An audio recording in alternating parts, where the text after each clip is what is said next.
Now, Shaughan, let us move on to League One, and I think from the three divisions that we are talking about today, this is perhaps the most difficult to call. Yep. You've got three mediocre full-time sides, all of differing stature, some decent part-time teams with various degrees of quality, but on the whole, quality, I think, is something that's perhaps lacking from this division. It might be in terms of quality, might be the weakest. And I don't mean that like a kind of derogatory term, but like we've had good or full-time teams that we don't expect to be in this division for the last at least 5 years. We don't have that, and the league feels a lot tighter. And although it'll be exciting, I don't know if it'll be as high quality as usual. We'll wait and see, and while we're waiting to see, we'll start by talking about Alloa Athletic. I think last season was a real campaign of two halves for the Wasps. The first half under Brian Rice was pretty dismal in parts, and they were languishing in mid-table when Rice departed for a coaching role at Livingston in early November. He was ultimately replaced by Andy Graham, a man who is custom built for football management, and after a sluggish start they went on a terrific run over the second half of the season, eventually finishing in third place. They just couldn't get the better of Hamilton Accies in the playoffs. Minimal turnover in the squad for the season ahead. Biggest losses are Taylor Stephen and Bobby Wales, lone players who had a tremendous impact. They've returned to their parent clubs, and I'm not sure if they've been adequately replaced. I'm not sure if Alloa are any better than they were. Well, certainly the team doesn't feel better than the one that finished the season. I think they're considerably weaker. I like Andy Graham. You like Andy Graham even more so than me. Sometimes concerningly so. I think when I hear you talk about... say a wee story about Andy Graham just now. So when Stenhousemuir won the league title back in April, obviously over the course of the day you're getting like loads of text messages off people like saying like congratulations, well done. And one of the first people to get in touch with me was Andy Graham, just to send me a text, right, just say congratulations, enjoy your night. And I was like, that is absolutely amazing. And I think that's just a mark of the guy. I've only met him like twice in person. Know what I think of his incredible personality, and for him to reach out and just pass on his best probably took him 5 seconds to do, but it really meant a lot to me. And I think his managerial tenure has started very, very well. Yeah. And I think he will go on to be a good manager. However, I think it's very, very unusual for any team to be so reliant on loan players as Alloa were last season. And to be fair, like, Andy Graham obviously got so much more out of the squad compared to Brian Rice, but you talk about the fact that Bobby Wales has went back, Taylor Stephen has went back, maybe definitely to a lesser degree, but still done very well. Ethan Sutherland again, you have like two excellent loan players and a third. I don't see anybody else coming. To be fair, I don't know a lot about Shane Evans or Kane Thompson that's come in for Queen's Park. They might be even better. I have no idea. But this definitely doesn't look like an Alloa side that are anywhere near as good as the one that finished last season. No, but I tell you what, one player I am really looking forward to seeing is Luke Rankin, who has come in. I think that he has returned to the club after a very positive loan spell with East Stirlingshire in the lower league, beg your pardon. He's only 19 years old, 23 goals in 25 appearances. He scored and assisted in the League Cup against Brechin City, and he scored two, I've got to say, very well taken goals against St Johnstone. I'm putting my hand up there. helped in part. You've got to put it into context that the defending for both goals from St John's was absolutely horrendous, where it looked like the defenders were deliberately trying to push their own goalkeeper out of the way to allow him to score, but very confidently taking finishes, like really well finished. And I think there are really high hopes for him that he can become effectively the principal striker in that team, ahead of guys like Luke Donnelly and Connor Salmon. And in current evidence, he really does have something about him. Yeah, no, I think so. You're right. He finished with aplomb in that game, but did have a big helping hand from the St Johnstone defence. If that is going to be the forward line this season, then he probably needs to be at that level, because the other players that you've mentioned are good options, but I don't necessarily see them as forwards who can lead a line for a team who's looking to get promoted. I would say leading the line. I think that's something that Connor Salmon can do. Actually, I think he can lead the line very well, but I think that not now. No, I still think now. I think you've got to use him in a specific way. I think that there are times where Alloa, if they go long when he's on the pitch, and Salmon's a big strong boy, but he is not someone who's really good at playing with his back to goal or competing or going up with defenders. He's good at his back to goal. What I mean by that is ball into the feet and popping it off and looking to spin in behind. So they might need an alternative up front. Luke Donnelly is another big guy, but he's quite gangly. He's someone else that likes having the ball into his feet, and on top of that, he's just coming back from injury. He didn't play much last season. I think he only made 16 appearances. But we're probably still in the same position with Luke Donnelly, where we don't really know where is his best position. Is it as a forward? Is it playing behind a forward? Can maybe play midfield? Wide? It's a player who clearly has talent, but I don't think anybody's really figured out where you need to play him. I do agree that another striker is perhaps something that Alloa need, and I think that is going to be a recurring theme when we talk about every team in this division. That's something we're going to say when we talk about squad building. And I think with Alloa, I suppose we probably said the same last season, that they would, and maybe we were wrong actually when we think about when they would be relying on those experienced players. And actually the one really, they weren't periphery, but they weren't bit part. But it was those young guys that were front and centre for Alloa's success last season. It feels like they may need to lean on them more this season. So still guys like Scott Taggart and Kevin Colley and like Callum Waters, I think is a decent signing that's been brought in over the summer at left back. But no, this feels like a squad that isn't.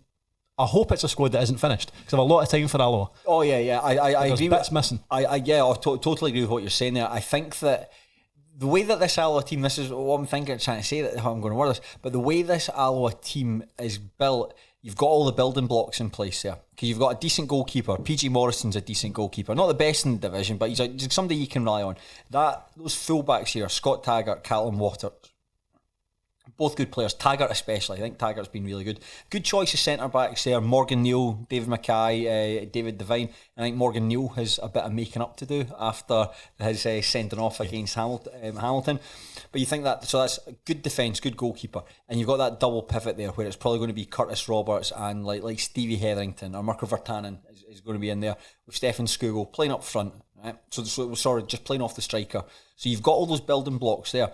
And then when you think about young loan players who guys are going to come in and you want to add like verve and pace and flair, these are the guys that you can allow to come in. So rather than having to rely on loan players, say to be like a central defender or something or a central midfielder, no, we've got all the experienced guys that can do that. So you bring in young boys, like young wingers and so on, and just let them flourish and let them do what they want. So I think that if you are a club who have got like these players available, you would look at Alloa, you would look at, is this guy going to get a game? Where's he going to finish? Where are they going to chip in?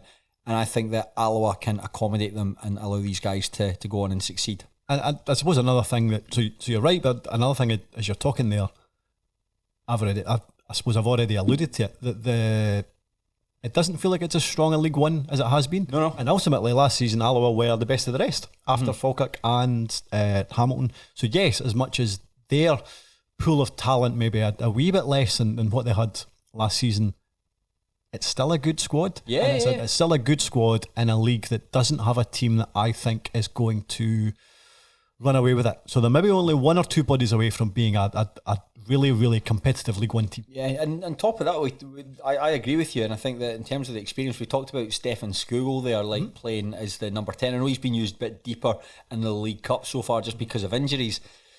But there's a player who's just really technically really creative, perhaps didn't live up to his early potential because of injuries, when he got the move to Sheffield United. Nevertheless, let him get on the ball, let him flourish, get him runners around him that can run onto these passes and he'll do really well. And Kevin Colley, who I didn't realise he's as old as he is. He's 35. I still think there is a place for him in this team. 100%. Very much so. 100%. It's like when I was looking up Kevin Colley, I thought, he must be about 29, 30. I was like, my God, he's clapped, I think is the word they would say. But no, there's still a place for the team. And on top of that as well, I think we've spoken about perhaps like a bit of lack of razzmatazz, but I do think it's going to be quite a big season for guys like Cammy O'Donnell, Stephen Buchanan, who came into the team like the previous season, and last season they properly established themselves. I think we're going to see more from them. But like you say, if you are, this squad isn't finished, but if you are a team sending someone out on loan, you would look at Andy Graham and you'd want to send him there, because that's something that was demonstrably noticeable. Sorry, not demonstrable. It was noticeable last season. Was Taylor Steven and Bobby Wales had looked fine in parts under Rice, but when Graham came in, just allowed them to kick on. Alloa are a team that it feels like they've went back to a team that is potentially a good breeding ground for managers. Like they have been in the past. Felt like they fell away a wee bit in terms of recent years, but might have found that again. Barry Ferguson. Yeah.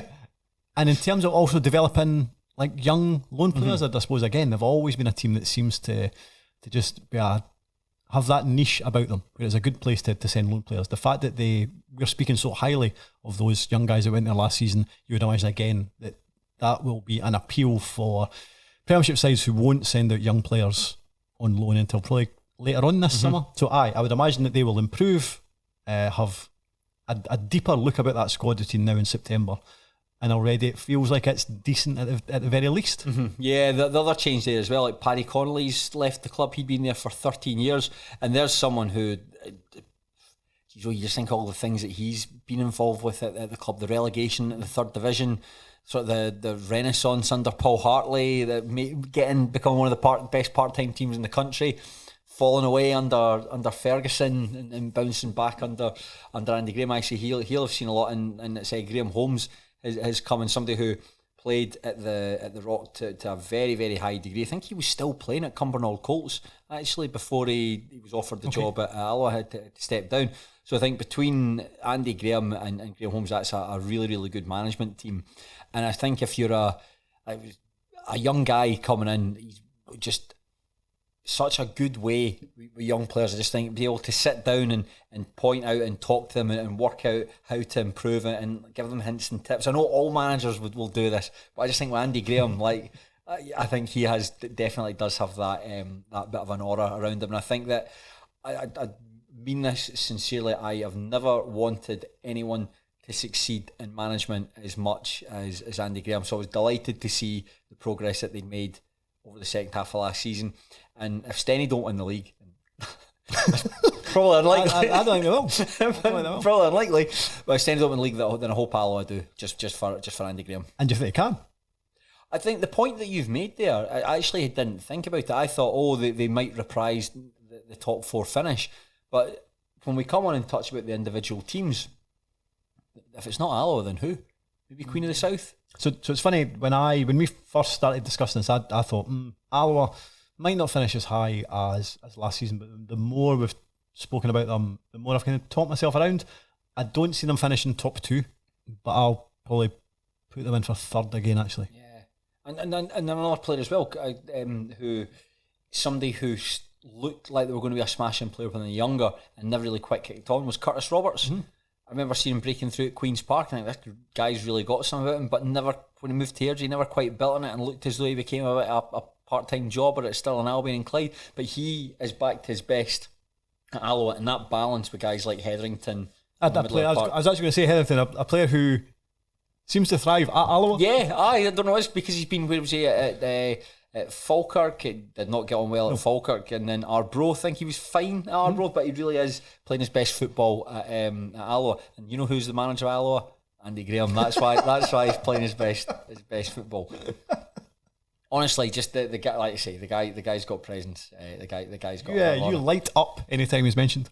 It's hard not to. It's like doing that. I mean, it's coming up. My God, it's come up for 5 years since I did that Pelly podcast. And that was the last time I did a Pelly podcast back in 2019.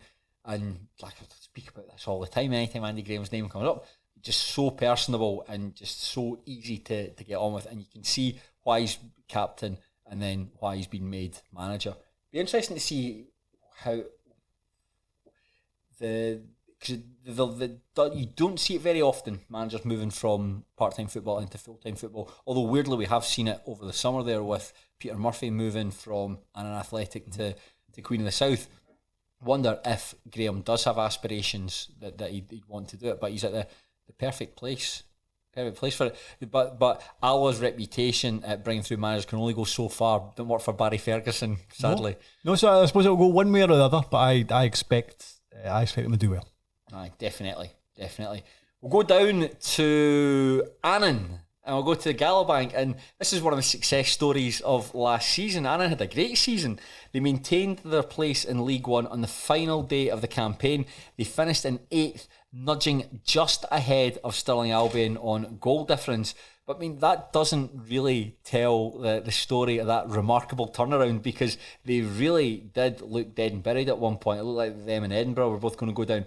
In January, the end of January, they trailed the Beanos by 9 points, but they just chipped away, eventually overcame the back. An amazing turnaround. However, amazing turnarounds catch the attention of bigger clubs, and Peter Murphy was lured away to manage Queen of the South, and he's taken their captain and their superstar central midfielder with him. Willie Gibson has come in to replace him. He'll be the player manager once again, like he was during his own spell at Palmerston. A pretty obvious appointment, and a good League Cup campaign as well. Wins over Kelty Thistle and Arbroath teams will be competing against this season. There are always teams who do quite well in the League Cup, and then it doesn't necessarily be reproduced in the league. Forfar last season was one that kind of stuck out. Stirling Albion. And Stirling Albion as well. And I suspect that Annan, I don't think they'll get. I don't think they'll be like in 10th and be miles behind everybody else. But I don't necessarily expect them to be mid-table in League One. I think they've lost a number of key players that were very good for them last time around. I do think they've recruited better than I anticipated them to. But I suppose my concern might be Willie Gibson as the manager. I wasn't overly impressed by him at Queen of South. I think he says some unusual things. He comes out with quite unusual things. Can you remind me of some of the daft stuff he said? So, if I remember correctly, he put something online about he compared his own record as Queen of South manager to Marvin Bartley's. Right. And it was like a bit of a kind of Facebook maw comment. I think I did see my this. record was better than this kind of thing. I was like, well, yes, it was. However, it was still really poor. And I do wonder if he has went away from that managerial spell at Queen of South and kind of looked inwardly about how that spell panned out, because it wasn't very good. And I think Queen of South were poor under his stewardship, and unless he's went away and kind of looked inwardly as to what he could do better, then he's not going to do any. I don't think this will be a success for him. In his defence, he took over a difficult position from Alan Johnson. I think the club were pretty much on the way down when he took charge, and then was sacked midway through the season. And they weren't particularly good in that second half of that first half of the season. But I do think there were mitigating circumstances. He wasn't amazing, but the situation didn't necessarily help either. No, but there was I don't think there was a single Queen of South fan that thought, "Oh, I really wish we'd kept him on." Like he wasn't turning that position around. He didn't make things any better. He's a good player. He was a decent fullback. Remember, there's a period where I remember this being during the pandemic. I watched Queen of South. I was like, every week I was watching, paying for streams for Queen of South, and Willie Gibson was playing at right back. He was like one of the best players in the country at that point. I think managerially he's got big shoes to fill, because obviously the job that Peter Murphy did at Annan is like a historic job, to win promotion with them in the SPFL and then keep them up. So that was really, really impressive. Been again dealt quite a difficult hand given the players that have gone out, but there are still some good players there, and I think he has actually recruited quite well. I actually think they're going to do all right, Annan. I think it'll be sort of like 8th or 9th. No, 7th or 8th, I mean. Right, okay, I think your first answer was probably closer to the truth. 8th or 9th. And see, in terms of, if you are a kind of first-time manager, and to be fair, I've already mentioned, maybe he's learned some things from that first role. But if you go into a club that's doing poorly and there's nothing during your spell, looks like you're turning it around or improving matters, that's a concern when you're going into a club that are probably at their peak, or they are. Annan last season was as well as they've ever done. Yeah. And they've lost a load of key players. And if you can't improve a team that is doing particularly poorly, how do you sustain a club that is doing particularly well, that have lost a number of key players? I'm not so sure. I'm also not entirely sure that they could have done any better in terms of bringing in a manager. Like, they already had somebody who had managerial experience, who was on the books. I believe, reading some of the stuff at the end of last season, that kind of money-wise, like, things are tight. Mm-hmm. So I think it made sense. I don't think it's necessarily a bad thing to bring in Gibson. I suppose I'm just not overly impressed by the appointment. We'll talk about the players that departed. First of all, the two big outgoings are Matty Douglas, who went to Queen of the South. Stephen Soinglesurf was another one that moved on, but did kind of feel as though he was past his best a wee bit. And the other one's Benji Lucent, who have both moved on to him at Queen of the South. And I think that's a real blow, because Douglas, not only the captain, somebody who organised and cajoled that defence very well, good for about 4 or 5 goals a season as well. And Lucent, at his best, was a wrecking ball in the middle of the park. Improved as the campaign went on. Has improved as a player really since he's really brought in Annan. And like with Josh Todd coming in from, I think he was at Queen of the effectively swapped clubs. Mm-hmm. Todd's a really good player. Todd's probably a better football player than Lucent. I just don't think he's got the energy or the enthusiasm. And then I think you've got like Paul McGuigan in there, sort of like, who's very much at the... In theory that could be okay, but I think in practice it might not be. It might not be, but then they've got Malik Zaid, who they've taken on loan from Hibernian, who was one of the better players at Edinburgh City last season. I think he's shown up very well so far. I think he is. I think he's excellent, and I think he might be a decent... Because what you've described in terms of outgoings is 2 players who enabled them to concede fewer goals and open up opponents. And like, how do you replace that? And I think they might have done it reasonably well. And in terms of Malik Zaid, I saw him once. I saw him at the Edinburgh Queen of South game. Remember the goalkeeper scored in like the 93rd minute to equalise for Edinburgh. But Zaid looked excellent, and I could be getting mixed up. I'm sure he also played in Lewis Vaughan's testimonial. I mean, he is slight. Yeah. I mean, he is a very, very small player, but talent-wise, very impressive. And I was kind of surprised that Annan. I think his ability is such that I expect him to be at maybe Queen of South, a team that could get promoted from League One. So I think that's a very, very good signing for them. And yes, I know I kind of mentioned at the start, I think signing wise they've done well. Whether Willie Gibson can kind of integrate them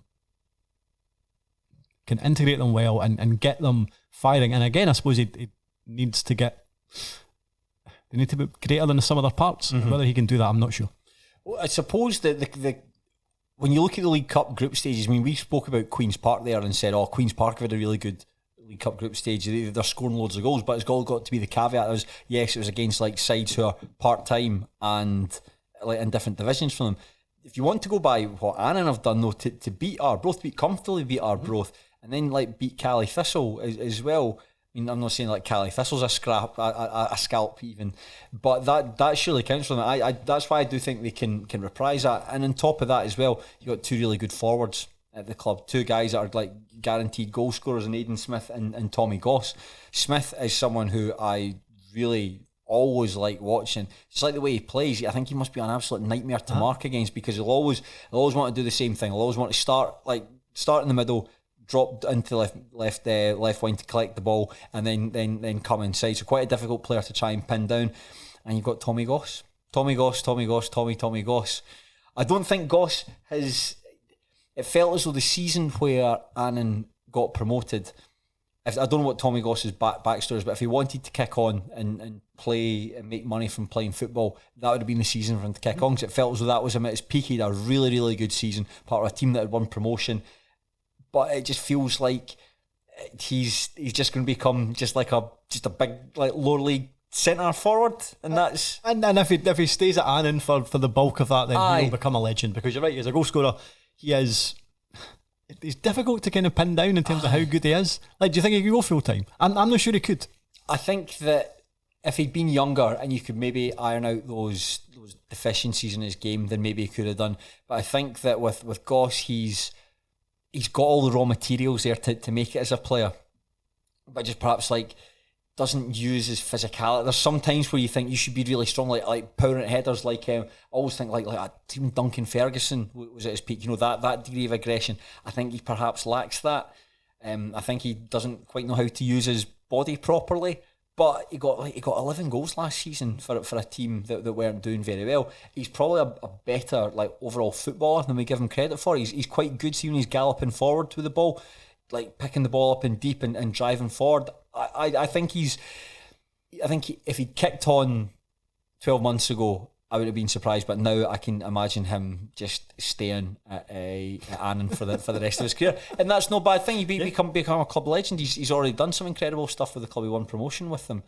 I wouldn't. The only thing I would say about the League Cup performance, I don't know if I would read too much into the Arbroath game. Yes, because Arbroath had like 2 players on the bench and and no a red strikers, card. and they had a red card in the first half. But yes, tentatively encouraging, and if they are kind of led well and Gibson gets more things right than he gets wrong, there is no reason they can't stay in the division. On top of that as well, you still get Gibson. Gibson will be playing for them. Mm-hmm. I'm not 100% sure where he's going to play on the pitch, because he's been most recently been playing at fullback. I think he's been playing right back for them. Playing right back. He can also play at centre back as well. I mean, you don't want to see Willie Gibson playing at centre back. Was he in the middle of the park, I think, for Bulkhead last season for a bit? That's right. I thought he was used predominantly right back last season, but nevertheless, just his age.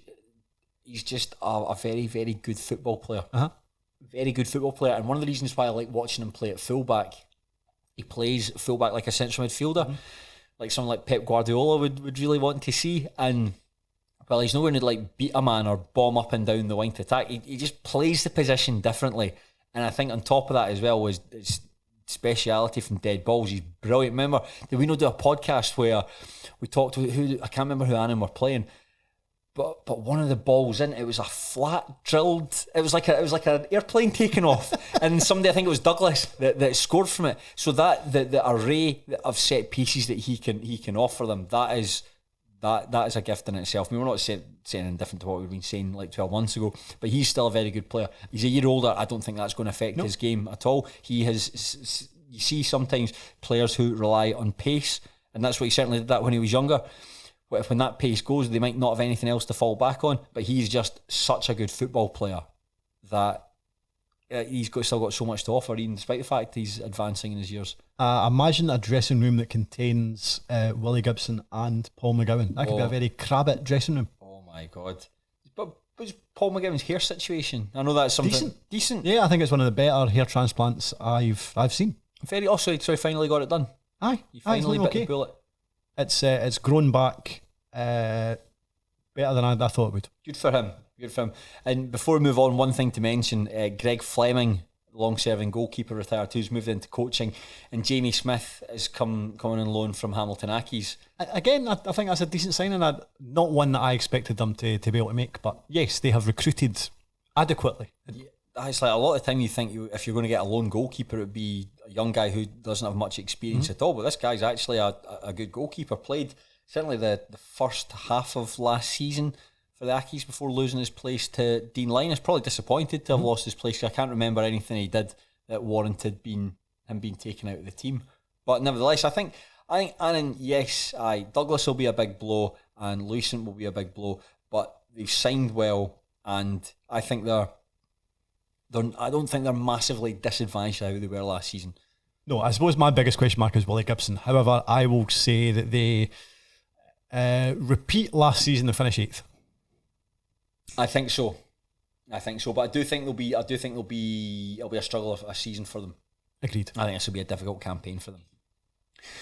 We will move on to Arbroath, the Lichties. After 5 years in the Championship, Arbroath are back in the 3rd tier. Despite the highs of the 2021-22 season, where they almost won promotion to the Premiership, and that's something we have to mention every time we talk about the Lichties. They came crashing back down to earth the following year, narrowly avoiding relegation, and they were just miles off the pace last season, finished bottom of the pile by some distance. Dick Campbell's Midas touch had worn off. He resigned after a Scottish Cup defeat to the Spartans in late November, and he was replaced by Jim McIntyre. McIntyre could not bring about an improvement, and the team were wretched over the latter part of the season, losing their final 10 matches and conceding goals on an industrial scale. And we'll go into the specifics, Shaughan, but it really does feel, I mean, not just with the relegation, but it does feel like this is a really transitional Arbroath team, particularly with the number of players, like key, you want to say club legends, actually? Club legends that have moved on? See, when you say transitional, are you therefore saying, essentially ruling them out of...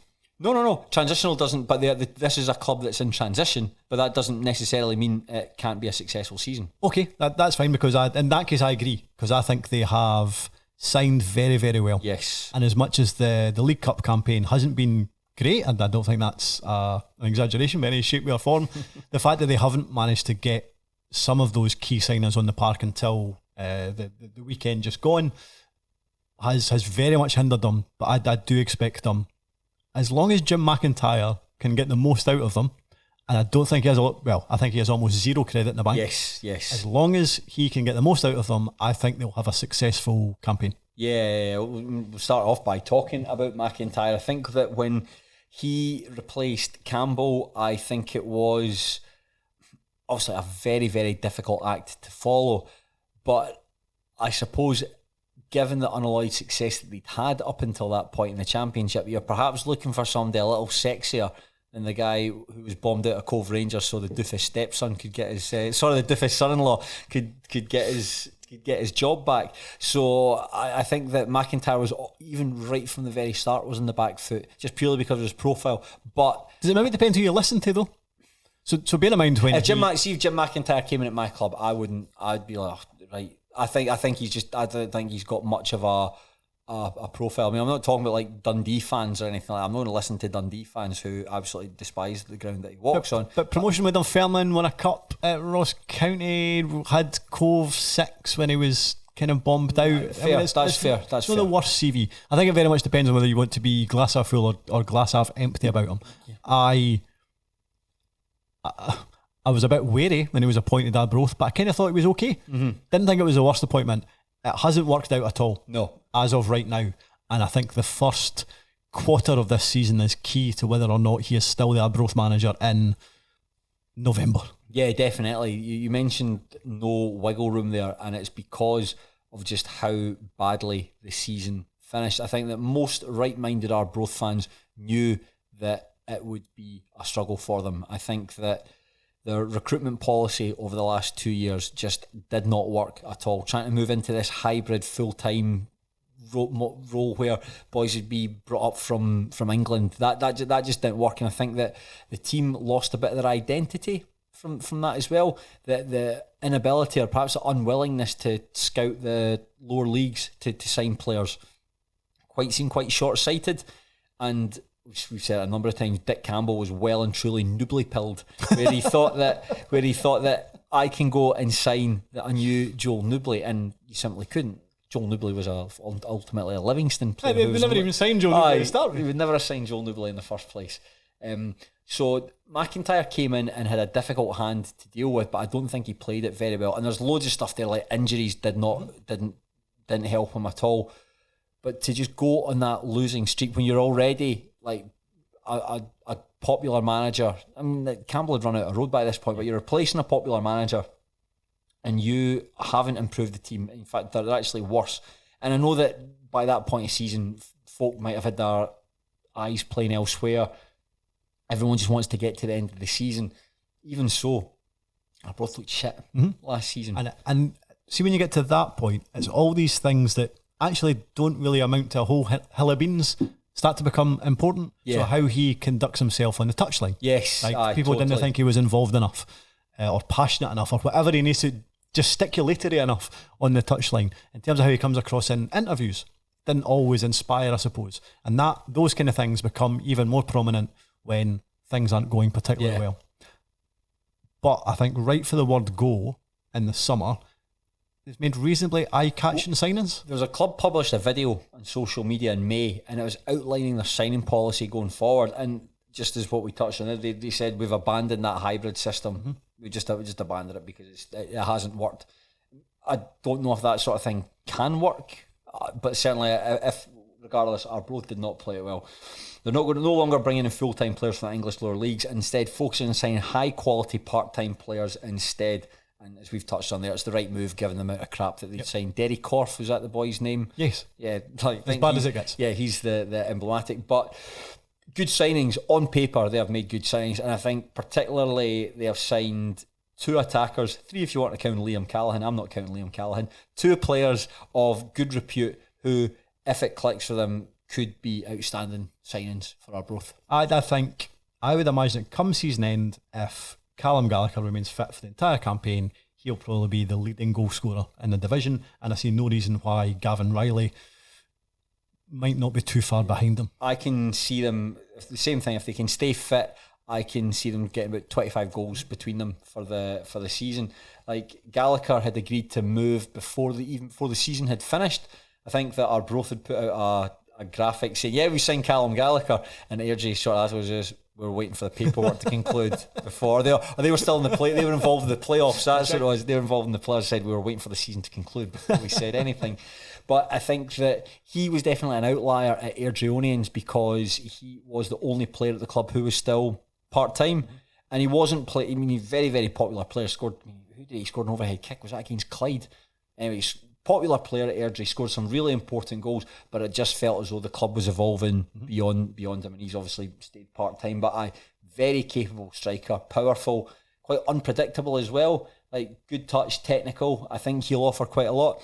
And Riley, I know he's spent most of pre-season injured. He only featured very briefly in that game against... I think both of them came on in that final against Bonnyrigg. Yeah, like a hard worker, lead line from the front, press, like very, very enthusiastic, very energetic, and I think the pair of them, if they can dovetail quite nicely together, then that's really good. And Callaghan, I mean, made a wee joke there, but I think that he could be a decent alternative if they're not available. I think that might be the thing in terms of that starting 11. Maybe the concern I would have, other than the injuries that have obviously been reported this week, I think in terms of the middle of the pack, they might be a wee bit light, like maybe in terms of quality and maybe in terms of creativity. I think the back line will be fine. I think in terms of goalkeeper, I mean, they signed Robbie Henfrey first of all. I thought, right, that's decent.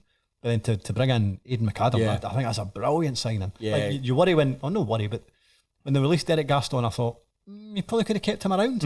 I actually think McAdam is an upgrade on him. So I think defensively and goalkeeper wise, they're absolutely fine. Up front, sorted, I think with those two, maybe another option would be ideal. I do think Miller Park they might lack. So the middle of the park, the guys who've got there, like Craig Slater, David Gold. Yep, absolutely. Craig Slater, fine, no better than that. In terms of a team that is looking to win League One, I'm not entirely sure Craig Slater is your man. I just think it's injuries. That's something that Arbroath have already experienced. We talked about that game against Annan. They had two outfield players on the bench, like Colin Hamilton. Jesus, like he's experienced an ACL injury that's going to keep him out for at least 9 months, and this was his testimonial season as well. I think he turned down an offer to join East Fife because it was testimonial year, and unfortunately won't really get to participate in much of it. So yeah, maybe another central midfielder wouldn't go amiss. The defence, this would, like Hamilton, would be a blow. Keith Watson's a good signing, but Keith Watson, is he not a bit, like you'll have seen him last season, is he not a bit when he was around, and that wasn't enough. So I hadn't checked how many games he played. Let's say it might have been 15, 16 league games. He was the best centre half Wraith had.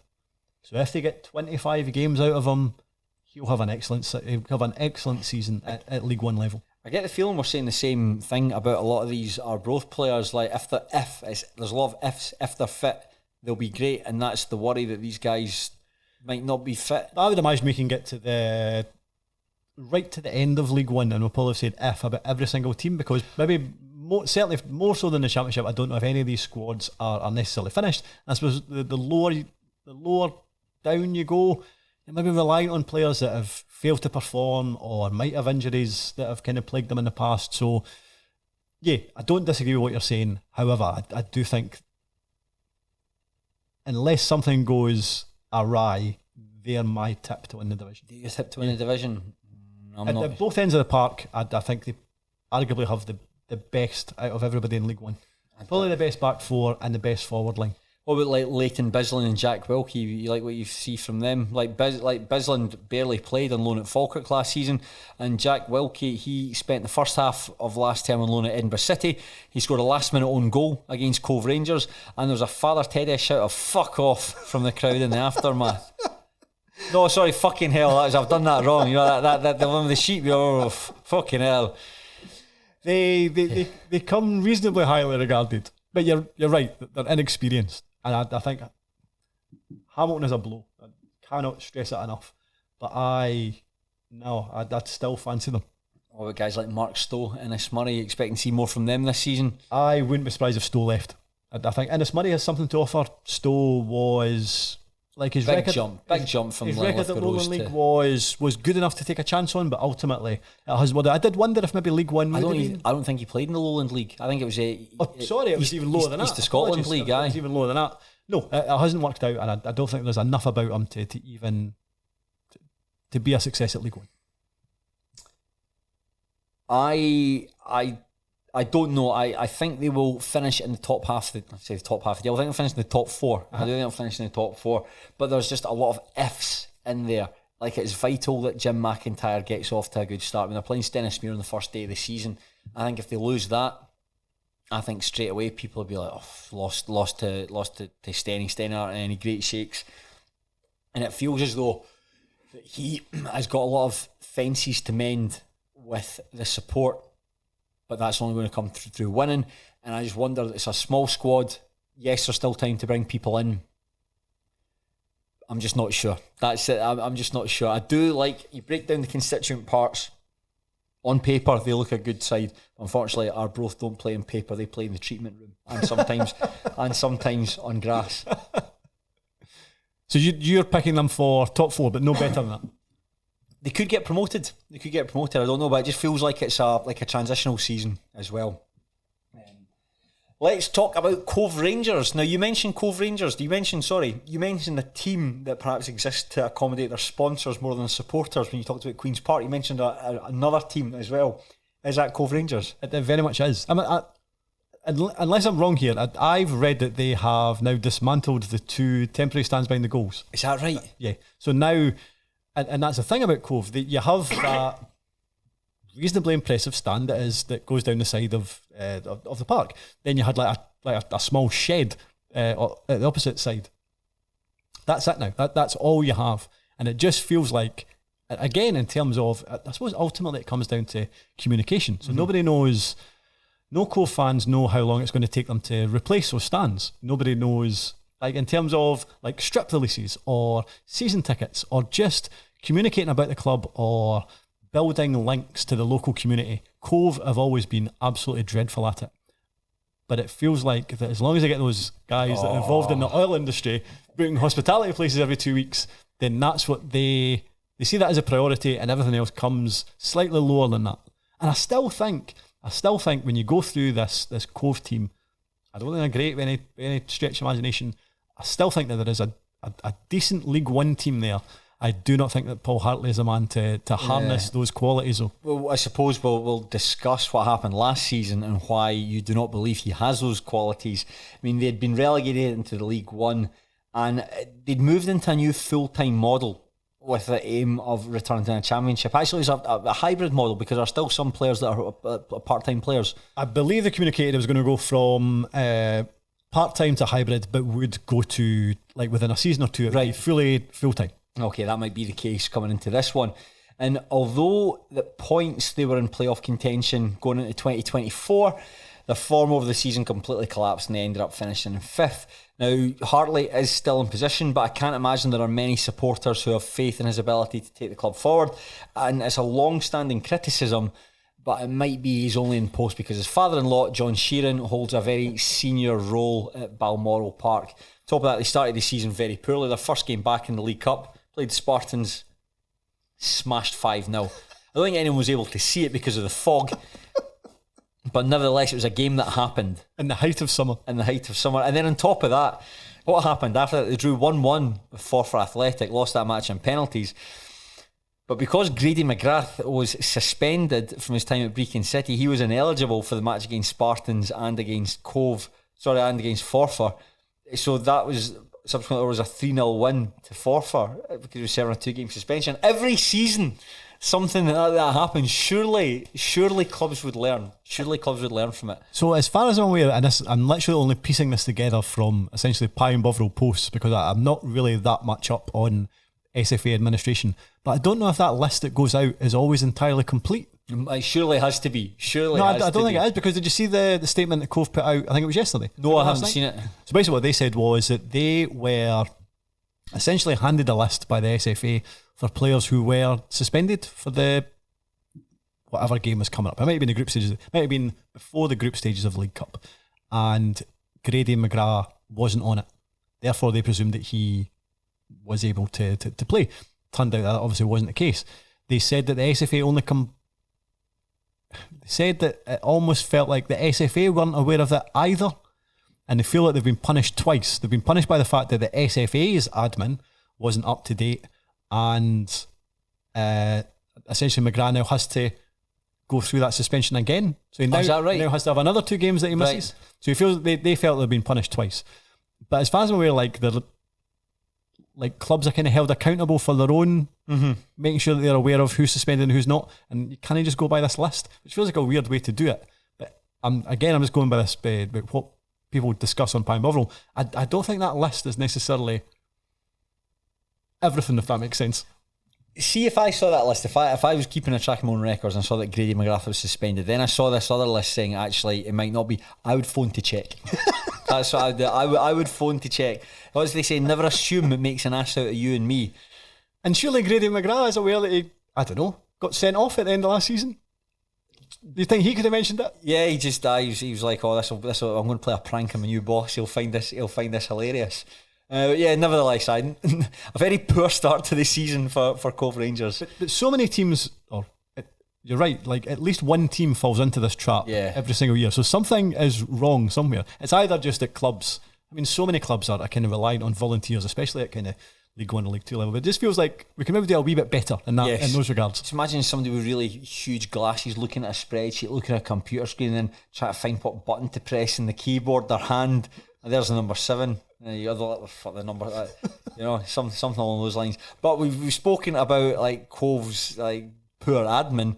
What you made of their squad building for the season ahead? It feels like they've changed tact from 12 months ago. Christ, 12 months ago was just like you ever seen the Living with Michael, the Martin Bashir documentary about Michael Jackson? A long time ago. But do you know the bit where Michael Jackson's taking Martin Bashir through this really gaudy, garish store in Las Vegas? He's like, we got these. Got these. It's like Paul Hartley, like just John Golding. Paul Hartley signing. That's what it felt like. Just signing guys, and I mean, very few of them actually. I think Roman Burrell was the only one that was a success, and he's left. And that's going to be very, very difficult because I mean he ended up, was he a top goal scorer in that division? Couldn't be far away. I think so. I think he was the only player outside of Falkirk who made the team of the year. So how do you replace those goals? You probably don't. You replace him by signing a man that scored 54 times in 71 appearances for Brechin City in the Highland League. But you're unaware of his whether he can play. You know about his status, you know about his goal status, don't have a fucking clue about his booking status. Other than him, so he again feels like that is a big leap from the High League to League 1. Paid a fee for him as well, I believe. We'll see how that goes. I think Declan Glass playing behind him. Like I know, like Declan Glass is almost entirely living on the loan spell he had with Cove Rangers maybe 4 years ago now, maybe even more. 2019-20. Still think there's a good player there, and I think I would expect him to have a good season for Cove. And even behind that, like they still have Blair Ewell, Fraser Fivey, Connor Scully's still there. There is a decent team there. That's the thing, though, man. You are talking about players who have been with the club. Probably Declan Glass is going back and seeing these guys who was there the first time. They're still relying on the same players that have brought them the success in the SPFL. It's been a massive problem that they have generally signed quite poorly since coming up. They don't. They're incapable of improving on what was already there. So you've mentioned a few times in this podcast about teams evolving. So like you mentioned, like Airdrie, for example, have evolved to such a degree that Gallagher kind of got a game for them. It kind of feels like since Cove Rangers have come into the SPFL, they haven't evolved at all. And you're right, they're ultimately relying on the same players that have been there forever. I still think that probably part of the problem is Paul Hartley and just the way that the club is organised above his head. It's just there is something not quite right about Cove, and I have no idea how they rectify it. No, I think Glass could be a really good signing. I think he was the best player in League 2 that season. He was only there for about 6 months as well before he was taken back by the club. Just remember watching him, like just such a technical and such a creative player, and someone who, despite the fact he wasn't the biggest player in part, used his body really well, could make space for himself, always just picking the right pass, and for someone that young to be shown that level of like decision making and knowing when and where to play the ball, like really, really impressive stuff. And I think it's just injuries that have really helped him back. And again, similar to other guys we were talking about earlier, just bad loan spells and that you're not benefiting from. You're not benefiting from it. Your parent club, your loan club, they're not benefiting from it. And I think the big hope here is that he's going back to a place with a manager who's probably been able to get the best out of him, and that environment might help you thrive. And I hope so, because like if he can stay fit and injury free, he will be an enormous asset to Cove.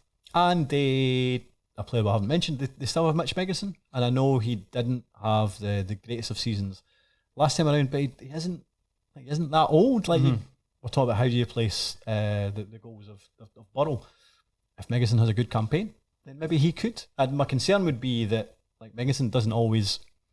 2 years, Shaughan, whereas Megison's not really been at his best. Kind of, you think he is a goal scorer, and it's not his work rate that he's famed for. I was reading reviews of Grady McGrath from Brecon fans, and were saying, scores goals, but there were games where you just didn't notice him. I'm like, oh dear, if that's going to be your forward line of two players who didn't really move about, that could be a concern. I certainly. I think that the other players that have come, trying to see who got it down. There's a boy, Ryan Harrington, a young left back who's come from Connah's Quay Nomads. He had a spell in Aberdeen's youth team. He'd played at Montrose on loan for a season after they won League Two. I'd literally never heard of him. The whole thing, his whole Montrose. I'm rambling a lot. I feel like I wasn't familiar with him at all. In terms of comments so far, they've spoken highly of him. So again, that's good. It could be a decent signing for them. But no, I don't remember him at Montrose at all. No. I think that where they really need to strengthen, another defender wouldn't go amiss. The defence still looks quite poor. We saw that against Cove Rangers, and they probably need another forward. It's the other thing that they need, because I think that just going with Megginson and McGrath, I don't think that's necessarily going to be enough. And then you've also got to talk about Paul Hartley as well. Just someone as time. I think every manager can go through periods where it's a success at one club and it's a failure elsewhere. And Paul Hartley, certainly, like his time at Falkirk wasn't very good. Time at Hartlepool probably even worse. But Cove was always a really good fit for him. And I know that he's got certain advantages at Cove Rangers, like the way they steamrolled their way through League Two and then 2 seasons in League One. But that was all really good. 3 years there were all really, really impressive. Since coming back, we've not seen any of the goodness and the wherewithal and that enthusiasm that he had when he was younger. And that does, when you see the results, and given the fact they are a full-time team in a part-time division, that wasn't a benefit for them last season. So what are we doing here? I can't remember who was the manager in the Championship. We just were with them. Martindale. Just where I've been browbeaten. That's kind of how Paul Hartley comes across these days. You're right. There's no kind of spark. It doesn't really feel like there's enthusiasm. And of course, if you're in charge of a team that's struggling, then no, that isn't going to be. But I don't necessarily see them turning it. I suppose I spoke about them not evolving. What they aren't doing anymore is spending as much money.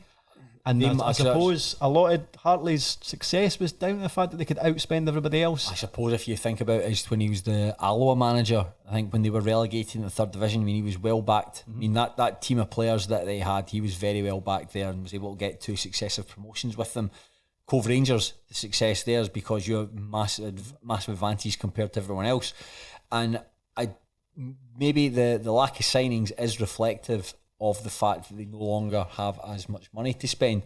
But that only felt like it was a matter of time, because I'm sure I look back at the notes from 12 months ago when we recorded the podcast, just for a wee thing to see season on season how they've done. There was a thing when we talked about Cove where they were pissing money away. Yep. So maybe that the people who are putting money into it are just saying, listen, we're not prepared to do the same thing again, and you're going to have to find your level.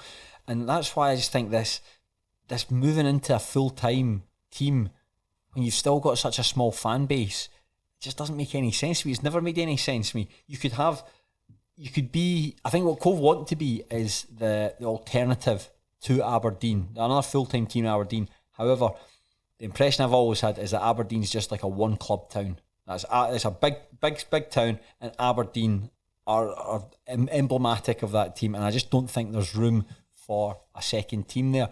And I think that the people of Aberdeen haven't really bought into what Cove are doing, and it might be to do with their location or whatever. It might be to do with the fact that they're dismantling stands.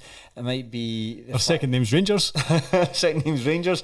I imagine the hospitality at Cove Rangers. Just, you ever seen Pinocchio? You know when they go to Pleasure Island and it's just a total free for all. That's what I imagine the hospitality at Cove Rangers to be like. Aye, this hasn't been, in terms of like going hybrid or full time or whatever their current situation is. It has not been a step forward or great leap forward at all. It feels like they are possibly even spending more money just to stay still. Yeah. And I think that's how this season will go. Aye. I think being full time, you'll have the advantage of being full time. But we'd have said that last season, and Queen of the South would have said that, and Falkirk would have said that when they were in this division. So it's one thing being full time, but if you don't have the players to compete, and we saw that in the League Cup. I mean, they did beat Dunfermline, but then like that 5-0 tanking against the Spartans and gave up a lot of chances. I mean, Dunfermline were very, very wasteful in that game. On another day, Dunfermline won it reasonably comfortably. I'm going to go for top 4, but it's a sort of top. I'm making a face when I'm saying top 4. I am going to go top half. Top half. I'll go 5th. Yep, 5th. Okay. We'll move on to Dumbarton, and last season it was a very successful one for the Suns, despite the fact they finished in 4th place in League 2, some distance behind the champions Stenhousemuir. They were able to negotiate their way through the playoffs, relegating Stirling Albion in the semi-finals before getting the better of the Spartans, and after 2 years away they are back in League 1. They also won the Macron Cup during the summer as well, so put a bit of respect on that. And who knows, this is a period where fans think, hey, Stevie Farrell, he's actually all right. Now, I think that Dumbarton are in good shape to make a good impact next season. I think they have signed well. I think the players that have moved on, or maybe the fact they've signed well, surprised at the calibre of player they've been able to retain. That's perhaps been the most impressive thing. And I think that in Farrell, the fans have finally got they quite like each other now. Oh, I don't know if you would. I don't know if I would go that far. I've put my very first sentence here is fair play to Dumbarton fans. They've always been willing to give Stevie Farrell time and spoke highly of him, even when they were at a low ebb. Now their patience has been rewarded. I don't know if I've ever seen a manager go from so low to right, there is no chance you're ever turning this around. Ultimately, he has. But I think that it would quite easily go back to how it was if they have a poor season. I don't know, man. I thought the scenes at Ainsley Park when they got promoted were quite nice when everyone was on the pitch. I thought that was quite touching. Because they've just got promoted? Yeah, but it's it's exuberance and people. I thought it was all right. It was class. Yeah, but I don't think it would take too much for Stevie Farrell to be the kind of nemesis again. Yeah, maybe. We'll see. I think they've signed well, and I suppose I do think their best signing is persuading Michael Ruth to hang about. 100%. Surely he had a number of suitors. I certainly know one team that were after him as well, and it turns out as soon as Dumbarton got promoted, this team thought, well, there's no chance he's signing for us.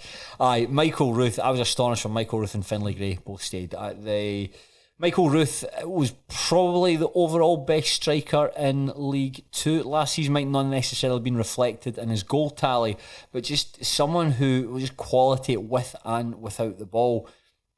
Intelligent, that's how you describe him. Someone who's just instinctive in terms of where to go and how to compete with defenders, despite the fact he's not necessarily the biggest of players. And the goal that he scored against the Spartans at Ainsley Park, I mean, that touch, I think was it Paul Watson in the middle of the park. He had a touch to take it away from him, clean through and goal, and just a great finish. And I think myself and maybe a lot of Dumbarton fans were certain that he'd be moving into full-time football. Maybe a team like Kelty Thistle would have gone in for him. Airdrie might have gone in for him. And the fact that he stayed, that's a massive boon. And that just brings confidence right across the team. Finlay Gray, the other one as well. I mean, it was 12 months ago where Queen of the South were very close to signing him. He was really keen on going. But just a superlative central midfielder. Again, can do a bit of everything. Best deployed as a sort of just a part of the double pivot where he can burst forward. Also can find the net from time to time. I thought another team, I thought Queen of the South might have been back in for him. I thought like Airdrie, Kelty Thistle, sort of your bottom of the barrel full-time teams would have gone in for him. But I don't know what it is that Stevie Farrell does, but that's certainly... He's always been able to do this, though, I was hasn't going to he? say, you might... Talk's a good game. Might not necessarily rate him as a manager, might not rate his tactics, but just in terms of his squad building and ability to convince players, very, very persuasive, very charismatic. And in terms of other players that bringing in, they brought Matty Shields back. Yeah, good after signing. his spell at Cove Rangers, he was very popular previously, the beginning of last season. Yeah. Before he went to Cove. I was surprised that they were able to bring in, albeit I suppose he's been at this level before, but maybe not at this level, Mohamed Nyang. Yeah. I think he's decent in terms of protecting the back four. And although if you speak to Hamilton fans, they don't have too much positives. Joe Mbongo. Again, I've seen him a few times at Queen of South. I think that he will be decent. I think that if you give him the ball, his first instinct is to, I'm going to go forward. And that is the one thing that he has in his mind. And he is quick enough and strong enough and energetic enough to cause bother. And I think he's an erratic but still decent finisher for League One level. Yeah. And again, I think that is a decent backup option to Michael Roos. I thought it was a good signing. Oh, a really good signing as well, because something that we've spoken about when we talked about guys like Brian Graham, Ross McKeever, when your whole team is built around playing one up front, it's very difficult to try and sign quality backup when you might not necessarily be the first choice. So for him to be able to bring in Mbongo, and yes, I know that Hamilton fans didn't necessarily rate him, but he did a Queen of the South a decent turn when he went on loan there. And didn't start too many games for them. Didn't start too many games. I think he started 5 off the bench, 5 goals out of the 12 games there, which is a pretty decent return. I think he'll definitely bring something to the team. I think he'll be chaotic, but he's a good alternative. The only issues that I've got with this Dumbarton team, a couple of players that I'm not too sure about, like Michael Miller's coming from Broomhill, and I actually think Michael Miller's a good player. Like, I saw him at Stenhousemuir. You've seen him at Wraith Rovers. You know, he's versatile. He can play. I think he can play centre back, can play right back, can play centre midfield, can play in the right hand side of midfield. I think with Sean Crichton having unexpectedly retired, he retired to take over Queen's Park's B team, and that means he can't play and manage at the same time. They've really found themselves caught short, and so Miller coming in, I think he's been playing centre back the last couple of games. I don't necessarily think that's where he's best at. I think they need another central defender, and I think that's, as we touched on, we talked about Hamilton. I think Cian Newbury might have an eye on bringing him back, which would be outstanding for them. And that allows Michael, I'm saying like I'm pals with him. That allows Michael Miller to perhaps be back up elsewhere, where he's more used, like in central midfield or right back.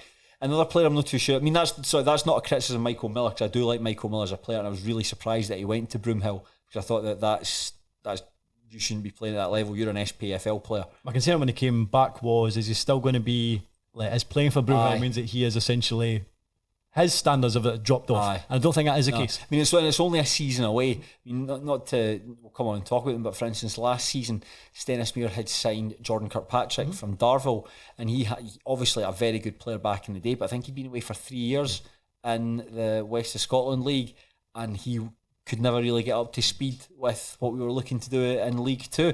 I don't think that's the same, but one year away at Broomhill shouldn't be too damaging. So if that's not a criticism of Miller, that's maybe a criticism of the situation there, but I've no doubt that Farrell's trying to address this. And the other player that's coming that I'm not too sure, it's Craig McGuffey coming for Queen of the South. Will almost certainly score an incredible goal from about 45 yards, but that will probably be about it.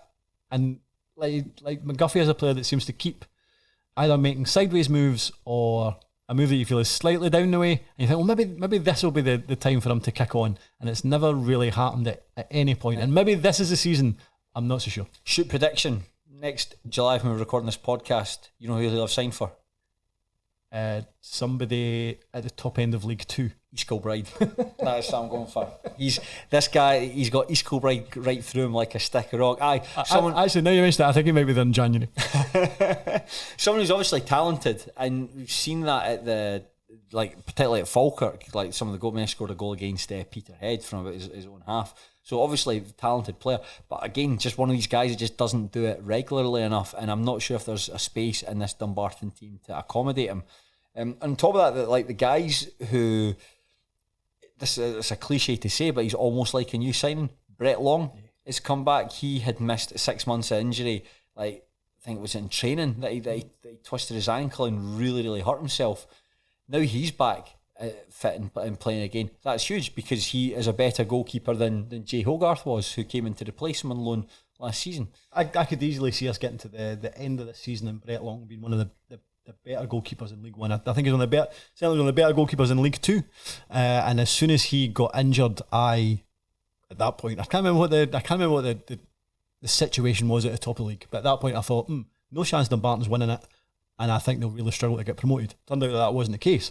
But him being back galvanises them no end. Yeah, there's a lot to like when you go through the constituent parts and you look at the fullbacks like Carlo Pignatello. I think that's how you've just check how if I pronounced that correctly. That's right. I'm trying to think how Fraser Clark would pronounce it. Carlo Pignatello, that's it. Carlo Pignatello. I think I've just said it wrong. I think you're probably right. Precise. We're up there with the Diacs, the Diacs, the Pignatellos, Pignacellos. Carlo, the boy that can play at fullback. You look at the two fullbacks. Greg Young, there's another one who's almost like a new signing because he had missed most of last season through injury. So there does feel like a bit of freshness and vibrancy there. And when I look at Dumbarton compared to my own team, Dumbarton feel like they're a wee bit further ahead than Stenny, which is frustrating given the fact that they had the playoffs to contest and negotiate through, and Stenhousemuir pretty much won the league back in March. Nevertheless, we'll come on and talk about Stenny shortly. But I think that a good goalkeeper, good fullbacks, the double pivots there is good between Mohamed Niang and Finlay Gray. We've got a good striker in Michael Ruth. Joe Mbongo's a good cover. Calvin Orsay, Matty Shields good in the wings. I think the only issue is perhaps there's a bit of lack of creativity in the middle of the park. Yeah, I think you'll get a lot from Gray and Niang, but they're not exactly going to like split open a defence. No, Gray can do it, but he's probably going to be doing most of his work further back, so that's an issue.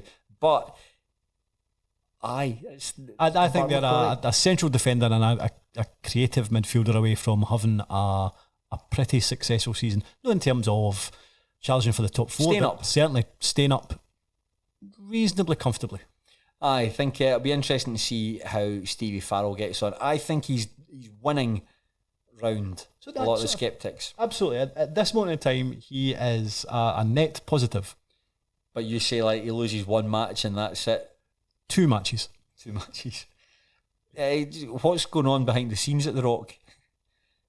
At the moment, nobody's really mentioned it because they got promoted, but they always seem to have, like, I don't know, an owner from Norway that doesn't seem interested or something. Yeah, he's more interested in the magic rock that's fallen from the castle, you big dafty. In the car park or something, some kind of land that they can sell off. I have no idea. A fascinating club. I like the idea of you just go park your car one day, or you park your car and then when you come out the game after the game, somebody's built a house around it and you're parked in their drive. I don't know how feasible. You're in the living room.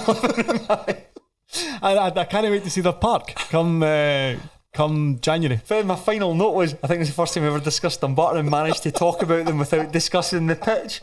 Weirdly enough, though, that wasn't much of a talking point last year. I mean, it was pretty rubbish, like the park, but there was no games cancelled because of the pitch. And I suppose, they must have had about 3 games against Stirling Albion alone that were cancelled at very short notice the previous before. So it was very much a bigger talking point because of circumstances, I suppose. It was still rubbish. Yeah, I mean, they're very relieved that they're no longer sharing a division with Stirling Albion, that they can't play them next season. But still sharing a stadium with Broomhill, who are like putting out statements and trying to get like local fans to come along and watch them. I mean, like Dumbarton are struggling to get fans along. Never mind try to attract fans to go and watch other teams in Dumbarton. That's very much that's Dumbarton's fault. Though you should be going there to attract fans. If Broomhill want to go and do that, what's the point of Broomhill? Don't know. No idea. I'm kind of look at you pleadingly, and you can't help me. No, I don't know. I don't know. Some laugh, right, Shaughan? If you know how I've written up introductions for all of these teams. Yes. If you want to go out and have a cigarette, you could probably go and smoke a whole pack, and by the time you come back, we would still be going this. Yes, we are going to be talking about Inverness Caledonian Thistle. I have got a silly number of notes just to try and explain what's happened at Cali Thistle, just to put you, the listener, into the position where Shaughan and I can come and analyse what's been going on. Now, For a long time, we've discussed Kelty Thistle. It felt as though they'd been circling the drain. We've said that year on year there's been cuts, and eventually it was going to lead to relegation. But I don't really think anyone expected it to happen this year. They got off to a poor start, and Billy Dodgers moved on, and he was replaced by Duncan Ferguson, last seen marvelling at vegan chips down at Forest Green. Despite the fact that he won his first game as manager at Arbroath and he celebrated with the supporters at the full-time whistle, it very quickly became apparent that Ferguson isn't particularly good, deploying a dull, sterile brand of football that seemed more intent on not losing matches than actually trying to win them, and fans very quickly became fed up with him. And on top of that, the stuff that you talked about, McIntyre, like Phil get on his post-match interviews, Duncan Ferguson would complain about plastic pitches. A lot of the time the comments really had no basis in reality, and Kelty Thistle would eventually finish the season in 9th place with a positive goal difference. Ultimately, we're just 3 points from 5th place, but nevertheless, they might have got the better of Montrose in the semi-finals, but they were relegated by the Ackies in the playoff final, a result that prompted protests on the pitch after the game. Now, that's basically just what happened last season. Let's talk about what has happened since then. Right, you ready for this one, kids? Now, Shaughan, please step in if I've missed anything out here. Now, it took the club 3 days to acknowledge the relegation happened on social media, and the statement advised supporters that while they would be going through a restructure, the club would remain full-time in League One. Then that was followed by the most brain-dead moment of the whole summer, where Kelty Thistle said they were going to move their entire football operations to Kelty Hearts, 136 miles from home. And the aim of this was to try and attract more players from the Central Belt, attract a higher calibre of signing, and make them more competitive and get them back up into the Championship. This was understandably met with backlash right from across Scottish football. I don't think there was anyone, not even the dickhead contrarians on Twitter, who were going to say, well, actually, when you think about it, no one said this, and it was really pointed out how stupid this was. And very quickly, the club reneged on this proposal, and operations would remain in Inverness. Now, the club are skint and they owe millions of pounds to various directors. The chairman, Ross Morrison, has walked away. The CEO, Scott Gardner, is apparently resigning, but is working the world's longest notice period. And Duncan Ferguson, who is probably the best paid manager we're ever likely to discuss in this podcast, he remains in post. Now, the club have been looking for fresh investment all summer, and just in the past week, it has come in the form of a UK-based sports entertainment and leisure group called 77. They have their offer has been accepted to become the club's majority shareholders. Now, their owner, Kitchen McGuigan, he has got a lot of fingers in a lot of different pies. If you search for him online, you will see a man who has certainly been involved in a lot of company dissolutions.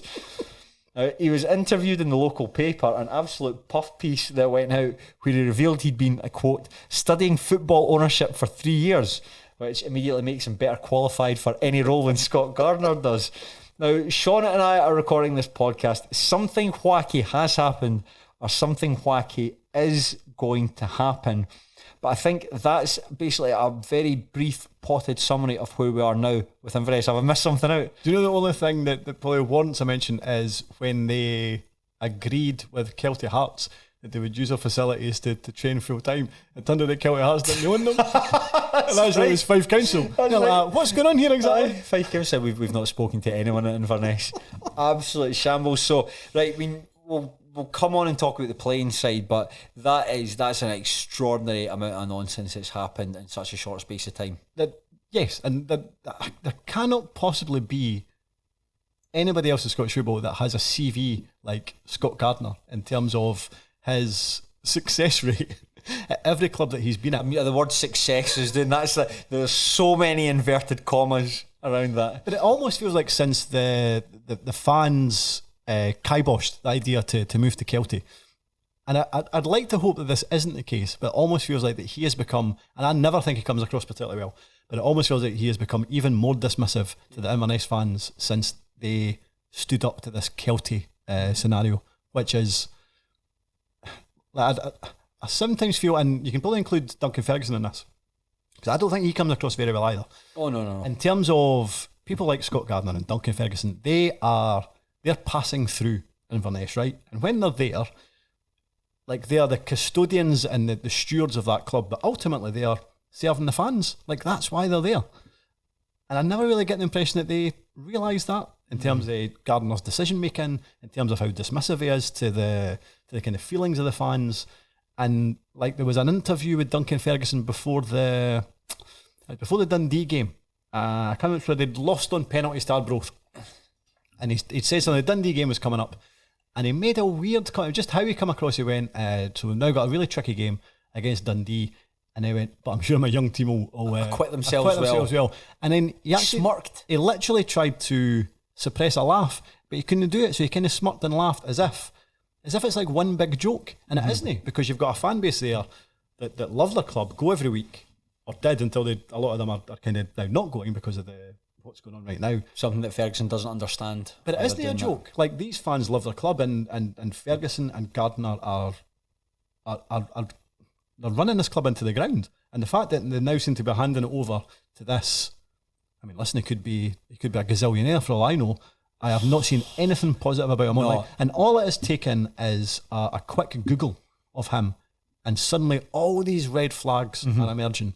And yet it appears that I don't know if it's been finalised, but if it is, I think Inverness are in big trouble. Aye, that's the thing that I found astonishing. I watched a YouTube video, guys, at Zealander, his name is, who specialises, or he seems to specialise in football finance, or he takes an interest in football finance. But anyway, it's when you see it, he quoted some Twitter accounts, I think, like ones that are perhaps well known to our listeners, like the SPFL Media Watch, Scotland's Coefficient, people who had highlighted these various red flags, and he was able to put them into sort of one cohesive, like, 17-minute video.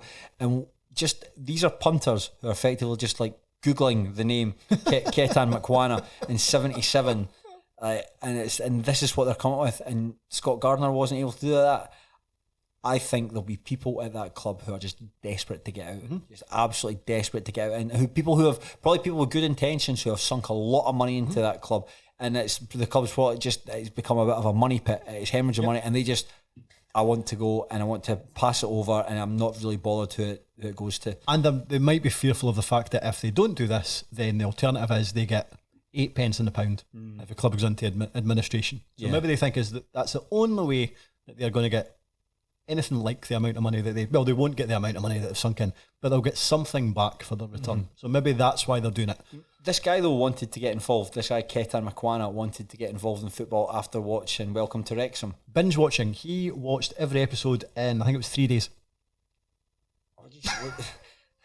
See, the thing is, it's very, very funny, but there are real consequences to this. It's very funny when it's not your club. It's very funny when it's your club. I think I was invited to go on to the Falkirk Daft podcast last Sunday to preview the game between Falkirk and Stenhousemuir. It was great fun, really good podcast, so I highly recommend listening to it.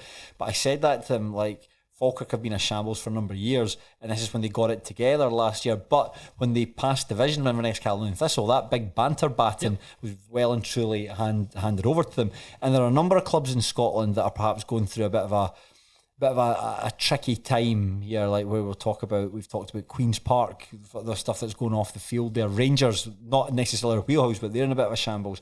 Edinburgh City, and Kelty Thistle, and just how things can get as bad as they do. How a club of Kelty Thistle standing, who, if you remember, Scottish Cup winners in 2015, Scottish Cup finalists the previous season, like how these teams can just, through bad mismanagement, bad decisions, the arse can completely fall out of it. There was another comment from Ferguson, actually, I remember as well, and it must have been earlier this summer.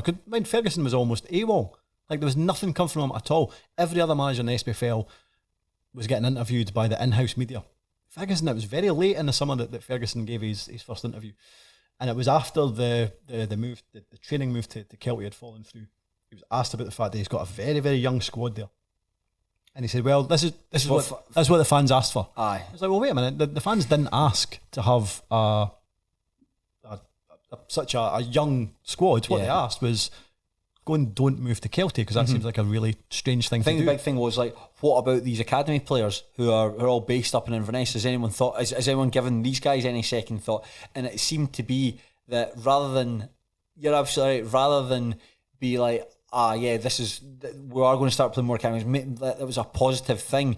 The way it was like, well, you fans, listen, if we're shite next season, the blame's on you. You guys got what you wanted. And very much ever since and it probably goes back even longer, but I do get the impression since at the very least the tail end of last season, the people like Ferguson and Gardner have very much created a them and us, with the them being the fan base, and they almost regard the fan base as a nuisance or a hindrance to what they want to achieve, and that's, as soon as that occurs, then the club's in a very, very difficult place.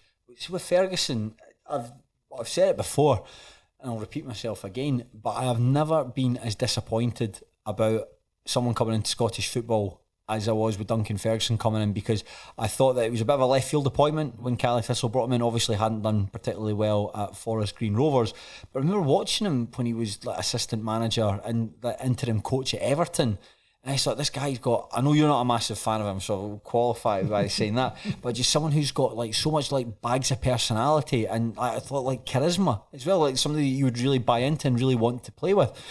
I remember when they beat Arbroath in his first game in charge, like beat them 3-2 at Gayfield, and the fans who had got fed up under Billy Dodds, you see the manager coming out and clapping them and hugging some of the young fans down the front. You think, that's brilliant, that must be absolutely brilliant to see.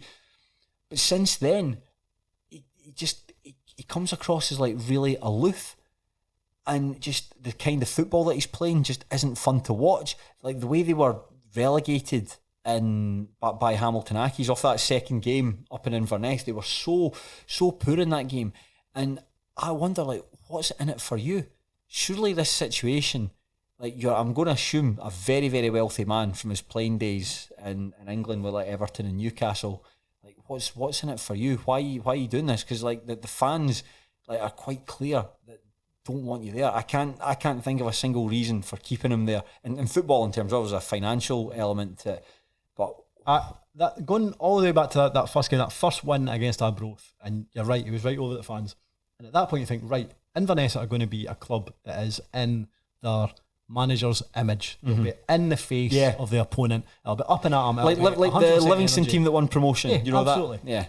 And that's not been the case. And I don't think his recruitment has been particularly good in his time there. His tactics have been weird.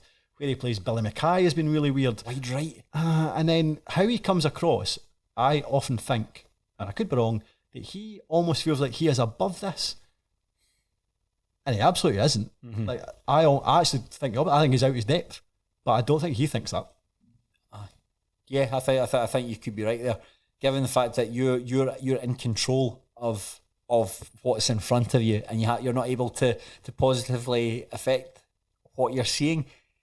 I think that I'd be surprised if I had to pick any manager in this division who's going to leave before the end of the season. I would say Ferguson.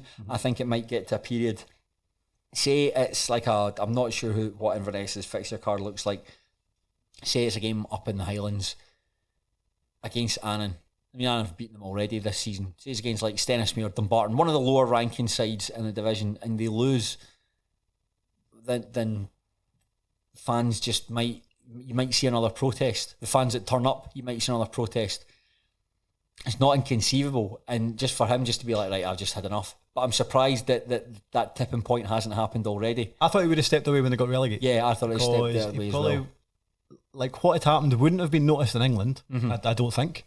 And he maybe thought, right, well, I could still, if I leave now, I could still spin it.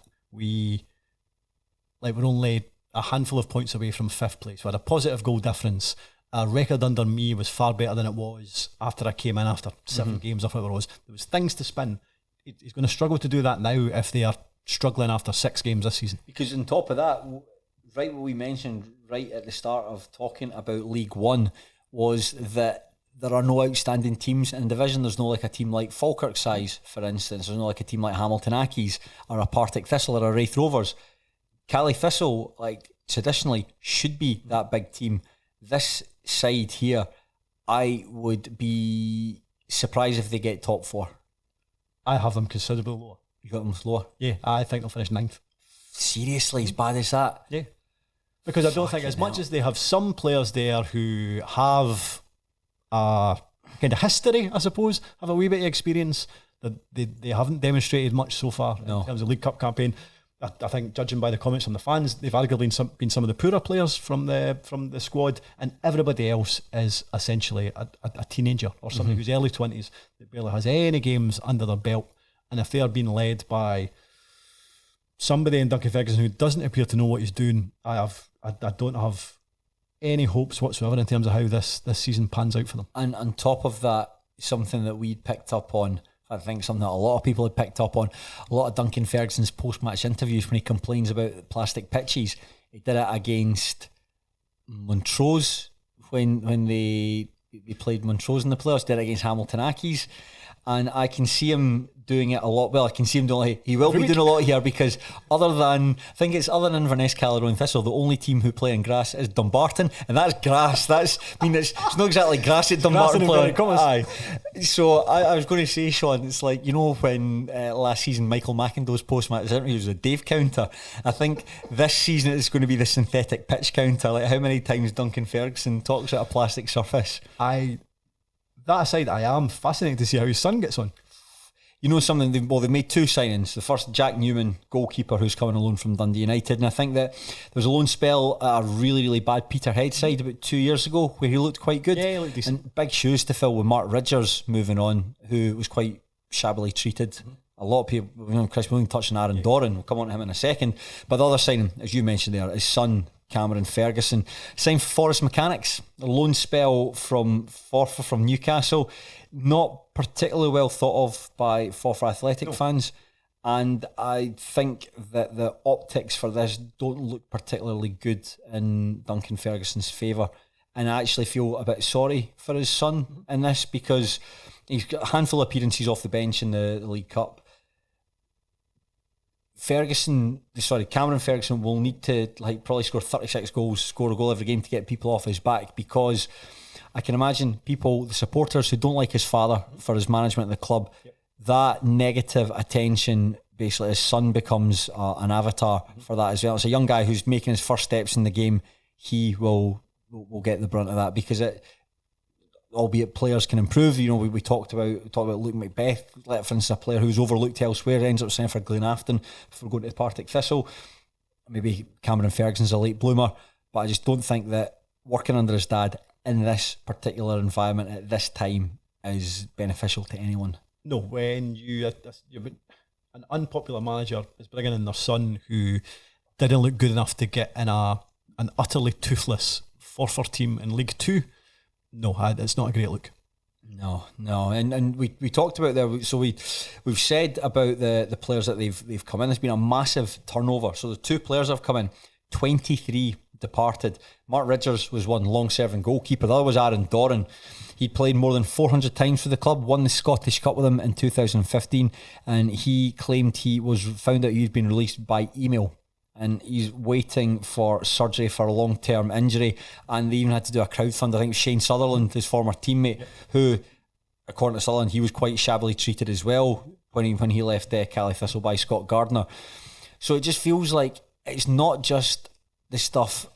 These are things where it's bad on the pitch, bad communication with supporters about what your intentions are. But you would think that for someone like Aaron Doran, someone who has moved up to Inverness, made it his home, which was a big thing, obviously, like moving to Kelty, is that people don't want to move to Inverness. Here's someone who has done the complete opposite, who did move up there, has made a life for himself there, gets told that via email that we're not keeping you on next season. That's just a horrible way to deal with people. It feels kind of like cowardly from Ferguson or the board, or like somebody didn't want to have the conversation with somebody him. Could have picked up a phone, and I'm sure if they had, then Doran might have understood it. But to not do it, to just let his deal run down and then have no contact whatsoever, I mean, that's dreadful. But then there's other thing as well. Then Doran goes and puts it on social media. It becomes a story in itself, and the club come across looking absolutely terribly in it. Same with Ridgers as well. I don't think his was quite as dramatic, but I think he just found out that they just didn't need them anymore. But I'm sure as well that Ridgers had said that. So I think he was under the belief that he would have been offered a deal, but does stay in Inverness. But he also revealed that all the Inverness-based players on Kelty Thistle's books, they hadn't been told that they were going to have to train in at Kelty. Fucking Obviously, these hell, players are man. going to have to do the opposite of what Inverness hoped, and travel every single day to Fife to do training. So what does that add? Another 4 hours onto your day? No idea. Just dreadful stuff all around. So there's the two players they've signed, Jack Newman and Cameron Ferguson. Handful of decent players that are still at the club. Jake Davidson, fullback, done well at this level in the past with Queen's Park. I think he got promoted with them. Charlie Gilmore, decent midfielder, okay, pick a pass. Billy Gilmore's good penalty box striker. If you play him as a penalty box striker, Billy Gilmore would be a great signing for this one. Sorry, I've got Charlie Gilmore on one line, Billy Mackay on the next. I tell you, Charlie Mackay, this boy they've signed, what a player. Sorry, Billy Mackay, experienced forward, but he's just like, obviously doesn't necessarily have the legs to get around the pitch. Why would you want to play him at right wing back? Stick him in the penalty box and get balls into him, because he can thrive off that sort of stuff. The rest of the young team, I think Keith Bray was originally high hopes for him. He had a loan spell at Elgin City last season. Certainly times I've seen, didn't necessarily stand out. Robbie Thompson, I think he did look quite well at the Spartans. The rest of the guys I can't say I know anything about, and I think that they must have cumulatively one of the lowest professional appearances in the division, and that'll be massively skewed by the likes of Billy Mackay's stats. Shambles, man. I do feel sorry for the fans. And where do you have them? I had them fifth. Actually, I'm still going to go for that. I'll still get a top half finish. Okay. A top half finish, but I'm saying this because they're a full-time team. That's it. They're a full-time team in a part-time league. I think that name will, only though. In name only. Very much In name only. Yeah. It's when these young guys come up against, I'm trying to think, like a Tommy Goss, Matty Aitken, when Joel Mbongo's running at you full pelt, when Michael Ruth is trying to squeeze in by you, a lot of learning to do. And like what we talked about, Queen's Park, where if you want to have bring through youth players, I think you can only do it in small doses and just let them drip feed them into the squad. But this is a lot of young boys are going to have to do a lot of learning very quickly. I do fear for them. I think they can. We talked about like Falkirk spending 5 years in the division. I can easily see Cali Thistle doing the same. But League Two. That's the thing. If you don't get out of this division, I mean, there's the other thing as well. At least last season there were like reasonably big crowds. You like Dundee United will take a good crowd on a good day. Like the Rovers, Dunfermline will take a good crowd. There's not going to be any teams that are going to do that. Like I'm trying to think the teams, Annan. So I think the away supports like it's a Kelty, Annan, Stenny, they're going to take you probably about 150 if you're lucky between those three clubs. And there's Ferguson saying he doesn't understand why fans are boycotting the team. That's what he did. He said this is before the cup tie against Bonnyrigg. Didn't understand why fans are boycotting the games, and he didn't understand why they want to influence other sports to do the same thing. Crowd for that match was less than 700. I think that's going to be a common thing so far this season. Jesus, that was grim. Let's talk about Kelty Hearts. Like from one team who want to train in Kelty Hearts to a team who actually train in Kelty Hearts. And the Kelty Hearts isn't a place. Sorry, Kelty is a place. And I think on the whole, the past season it was difficult in places, but ultimately I think the team consolidated well. Considering how we have spoken about Kelty in the past in terms of felt like they were artificially propped up, I suppose. But I suppose though they were adjusting to life without their key backer, Dean McKenzie, who'd moved on to Wraith Rovers, and a number of big name players departed the club, players who had helped the team establish themselves within League One. And on top of that, Michael Tidser was stepping into the role of player manager, but they spent most of the season in mid-table, occasionally flirting with the top four, before concluding the season in 6th place. And I think before you start talking about Kelty, you've got to look at some of the key players that have moved on. Well, Alfie Bavidge returned to Aberdeen after a really good season. The goalkeeper, Kyle Gourlay, very unexpectedly departed after agreeing to take a job offshore. Gourlay? I would have said Gourlay. Gourlay. It's the same thing, isn't it? Gourlay. Doesn't matter. Just put more emphasis on that final. Sounds like you're reading a dish off a French menu. Goalkeeper Kyle Gourley unexpectedly departed after taking a job offshore, and then Reece Lyon, the captain, big loss. Moved back into full-time football with Queen of the South.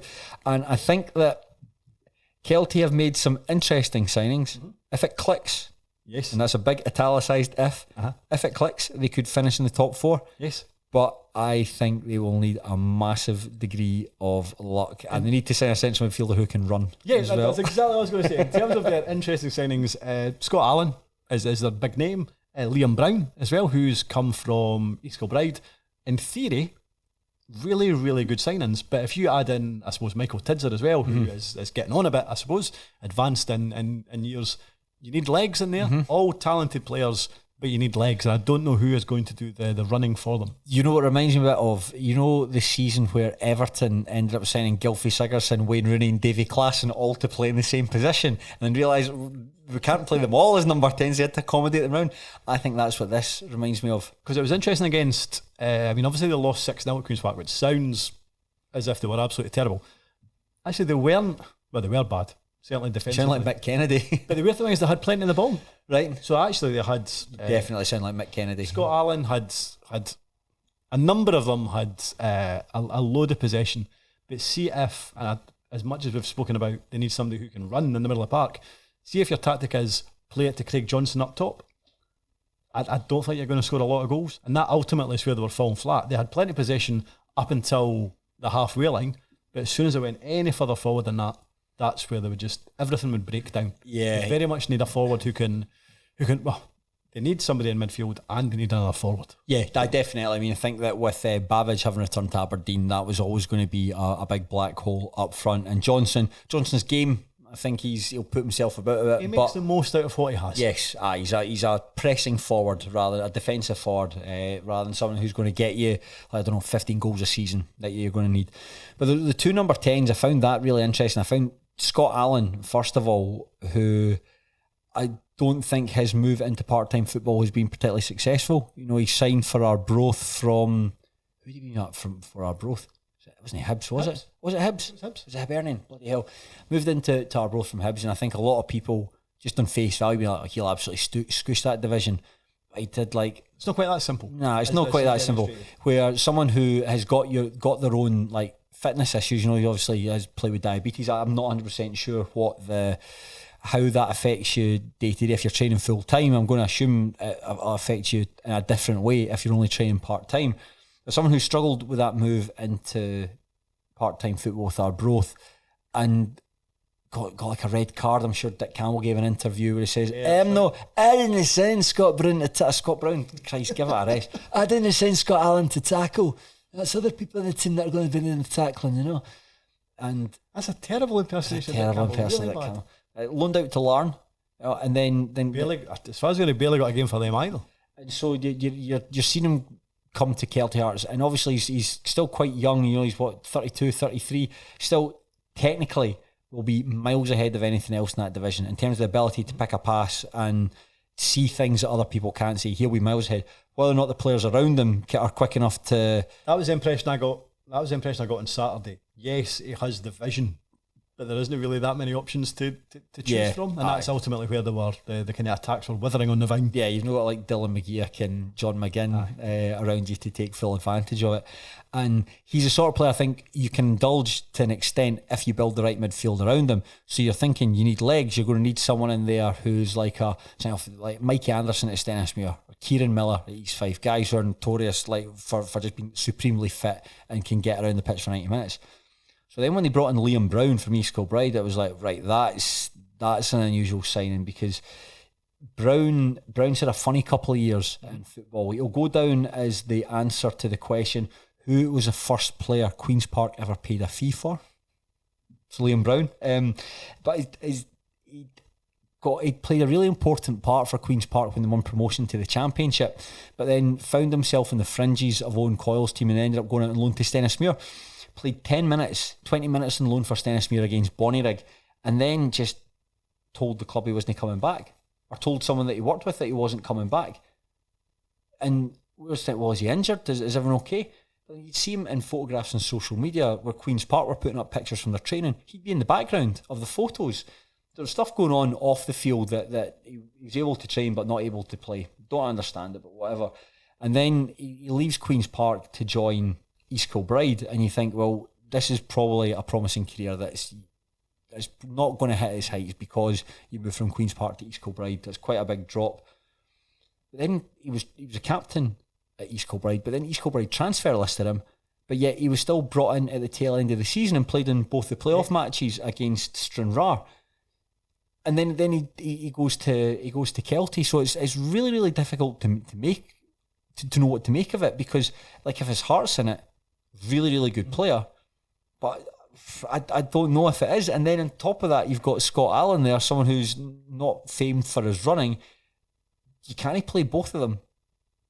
I don't know what Tidger's thinking is behind it. It feels Football Manager-esque in terms of bringing in a sign. It says, oh, there's a name. Yeah.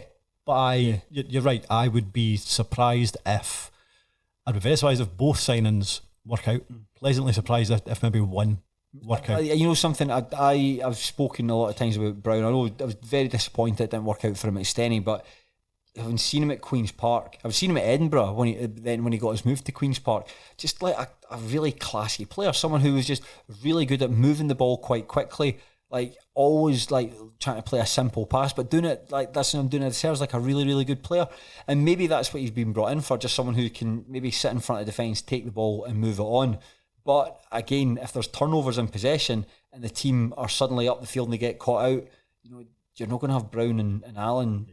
They're not going to be the players that are going to be running back to cover for you. And if you're already worried about who's going to score goals, and then you're worried about the middle of the park, then you're in bother. I do think in terms of the back four, it might be okay. Like I've heard good things about Callum Flatman at centre half. Yeah, he was on loan from Hearts. Yeah, he was on loan at Edinburgh. They've got Tam away. I think Brodie Patterson at left back is good. So that's quite encouraging. But I do think in front of that, there is still a lot of work to do. Yeah, and there's also, when you talk about the back, you've also got Adam Corbett, who is an absolutely phenomenal football player, but just quite brittle and hasn't featured at all in pre-season because of injury.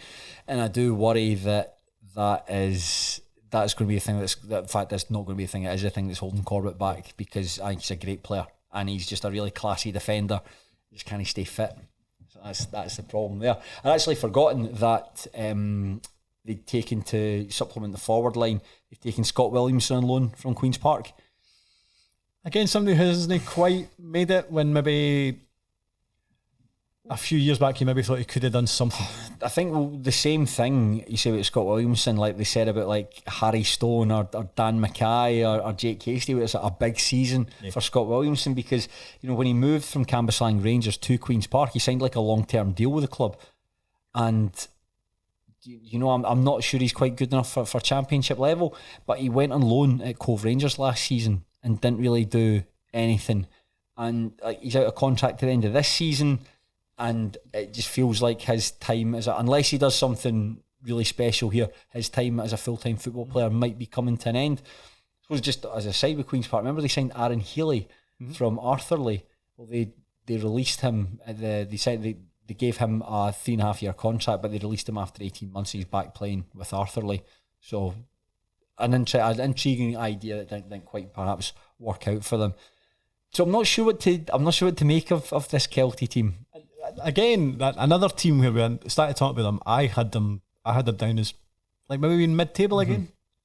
And I quite rate Michael Tidser. I think he's done a decent job at Kelty. Definitely. But the more we kind of pick through the kind of meat and bones of that squad, probably the less enamoured I am by it. And I think they are definitely a team. They were always going to be one of the teams that might struggle to stay in the division. They're a team that would probably more likely to look behind, over the shoulder, than looking up. And I think they might struggle to stay in the division. Listen, they beat Hibernian 1-0 in the League Cup. Callum Flatman scored. Also lost to Peterhead. The duality of man. That's it. When you can't think of anything smart to say or anything profound to say, just to come up with a phrase, law of averages, duality of man, some piss like that. Yeah, I think there'll be a side who are perhaps in amongst that through teams like keep banging my elbow there. Sorry, but when I'm looking through the division, it does seem like you can split the division in two. Where in fact maybe a division in two where you've got, I think, you'd put Cali Thistle, Dumbarton, Stenny, Annan and Kelty in the bottom half of the table, and then the rest of the teams in the top half. That might not be an unfair thing to say. No, I think so. I agree. Okay, cool. Well, we're absolutely flying through. Jeez, we got another, how many teams? Another 3 teams to get through here. And we are going to Angus to talk about Montrose. And last season was a big improvement for the mighty Mo. They spent large parts of the season bobbing between 3rd and 4th place. They eventually finished the campaign in that final playoff spot, but they couldn't get the better of Inverness Caledonian Thistle in the semi-final and lost out to a single goal. Now, I think fans might be expecting them to reprise another top 4 finish, but I think that might be a bit far-fetched. Stuart Petrie is operating with a slightly reduced budget compared to last year, and I think the feeling around the club is a top 4 finish might be beyond them. But I think on paper, like you go through the constituent parts of that team, again you're thinking, I don't see why they can't repeat it. We are going to say the same thing about Montrose that pretty much we always say every single summer, with the exception of, you're right, it looks like they are cutting back this season. I mean, they've brought in 2 guys for university teams, and Callum Hanna, central defender, complete left back, I think, on loan from Wraith. Just a young guy. But ultimately, we always talk about the fact that they turn over that squad. They still have decent experienced players. I think surrounding them, they still have a decent core of a good League One team. They have somebody up front in Ken Hester who can score goals. So yes, as much as you could probably argue that this is maybe the least heralded Montrose team in terms of expectations, but regardless, in a League One that is weaker, there is no reason that I think they won't finish in the top 4 again. Yeah, definitely. You're right in what you say, because I think a lot of the time you're judging it on last. Obviously, that plays a big part in it, judging how they got on last season. You remember there are 2 teams that were streets ahead of everyone else, 2 full-time teams that were streets ahead of everyone else. That's not the case this year. The teams that have all come into the division are just not as good as the ones that replaced them. I think Montrose might benefit from that. And I think when I look through the team, I think that there's enough. You could maybe do another, maybe not actually, because I think that between McKeever, Redwood and Hester, they'll get the goals. But I think there's enough there for them to have a successful season. I mean, defence, Cammy Gill's a good goalkeeper. And when you look at the guys that they've got in at the back, the fullbacks, like Andy Steeves, I describe him, looks like a policeman in a Scottish soap opera. Like Ryan Williamson, like, injuries have obviously played a part. That's why he's playing for Montrose, but one's very highly rated at Dunfermline Athletic and Falkirk. I mean, have you seen any? You got Shaughan Dillon on Instagram? I don't. You wouldn't have seen any of the pictures of him from training when he was in Portugal. Looking well. I can imagine. He makes Joel Sked look like one of those fucking freaks for the Jerry Springer show. Are you the dad? Like one of those episodes? One of the really fat guys. You know, one of the really fat ones when they ask like how much do you weigh, and it's like they've got to demolish the front of the house to lift them off. He makes Joel Sked like that. The guy is in phenomenal shape. He wants to be 40, 41. Just incredible shape and a great example. The younger players, obviously genetics play a part, but I mean he's certainly looking after himself. And I think on top of that, there's some decent centre backs around them, like Aidan Quinn has shown up quite well. Kerr Waddle should be back from his ACL injury. I've Kerr Waddle met him at the Montrose summer lunch. Lovely big guy. He is back training. I saw on his Instagram that he's doing like sprinting and he's been able to turn as well. So that's good. And they've obviously brought in the boy Craig Smith from Heriot-Watt University. There's a question for you. How many players in this Montrose team have been signed from university football? 4? 6. That's impressive. A very intelligent team. 5 if you want to count Blair Lyons, because they signed him from Partick Thistle, but previously they signed him from university football. That's the answer, 6. Unless I've miscounted, but I'm sure it's 6. Let's even do Ben McKeever, Redwood, Craig Smith, Blair Lyons, Craig Brown, Ali Shrive, Aidan Quinn, maybe signed for university football. You can see whatever you like. I don't know. Shaughan Dillon, you're like, oh yeah. I remember seeing him turning out for. Got a 2-1. Aye. And I think that when I've got this down there, the Montrose, there are a lot of experienced players in the team. They'll still be relying on like Paul Watson, Terry Masson, Dillon, but like that's fine. Michael Gardine like as well. You're 39 in January. Like they're not going to drop off a cliff from last season. Yeah. And yes, there will eventually come a time where they need replaced, but I still think they'll be absolutely hunky-dory again next season. I think in the attack as well, like Blair Lyons, unpredictable attacker, is somebody who is showing up quite well since the League Cup started. Craig Brown seems to be quite a good winger as well. That's Graham Webster will probably score goals again if he gets once he recovers from injury. And then I think I want to see a bit more from Hester. I think most people would. I think he only got 10 league goals last season, and they invested. I think he's the most they've ever paid for a player. I think when I met Kane Hester at that summer lunch, he said, "Stop talking about me." I'm sorry, mate. I'm just saying. I suppose we don't have to dwell on him. Yeah, just make him feel better. Just Kane score more goals. Yeah. Simple as that. Simple as that. Sorry, Kane. But just I feel as though we're kind of skimping over Montrose in relation to the teams. We're just essentially saying the same as we've always said about. Because there was a small top 4 players in, 4 players out. Yeah. I think McKeever Redwood as well. He is a big striker. Scored against Partick Thistle, very well thought of in the Lowland League. So I think he will either be an alternative to or playing alongside Kane Hester. And he came from a University of Stirling team that is, I don't think he'd done quite so well last season, but certainly season they'd done well previously, yeah. So that's it. And Montrose, it's not a secret, a club that I have got a massive amount of time for. I know you're the same. We were treated to hospitality there in January, basically turned into a lock-in at Links Park. It was fucking class.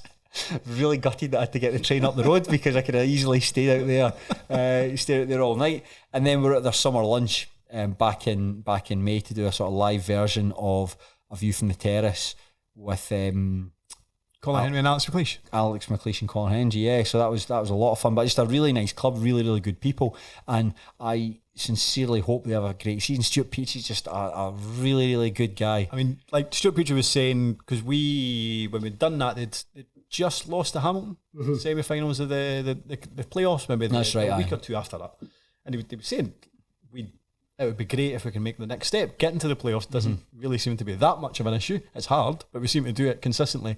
It's getting to that next stage, and I suppose from what I see of this squad, I wouldn't be remotely surprised if we finished top 4 again.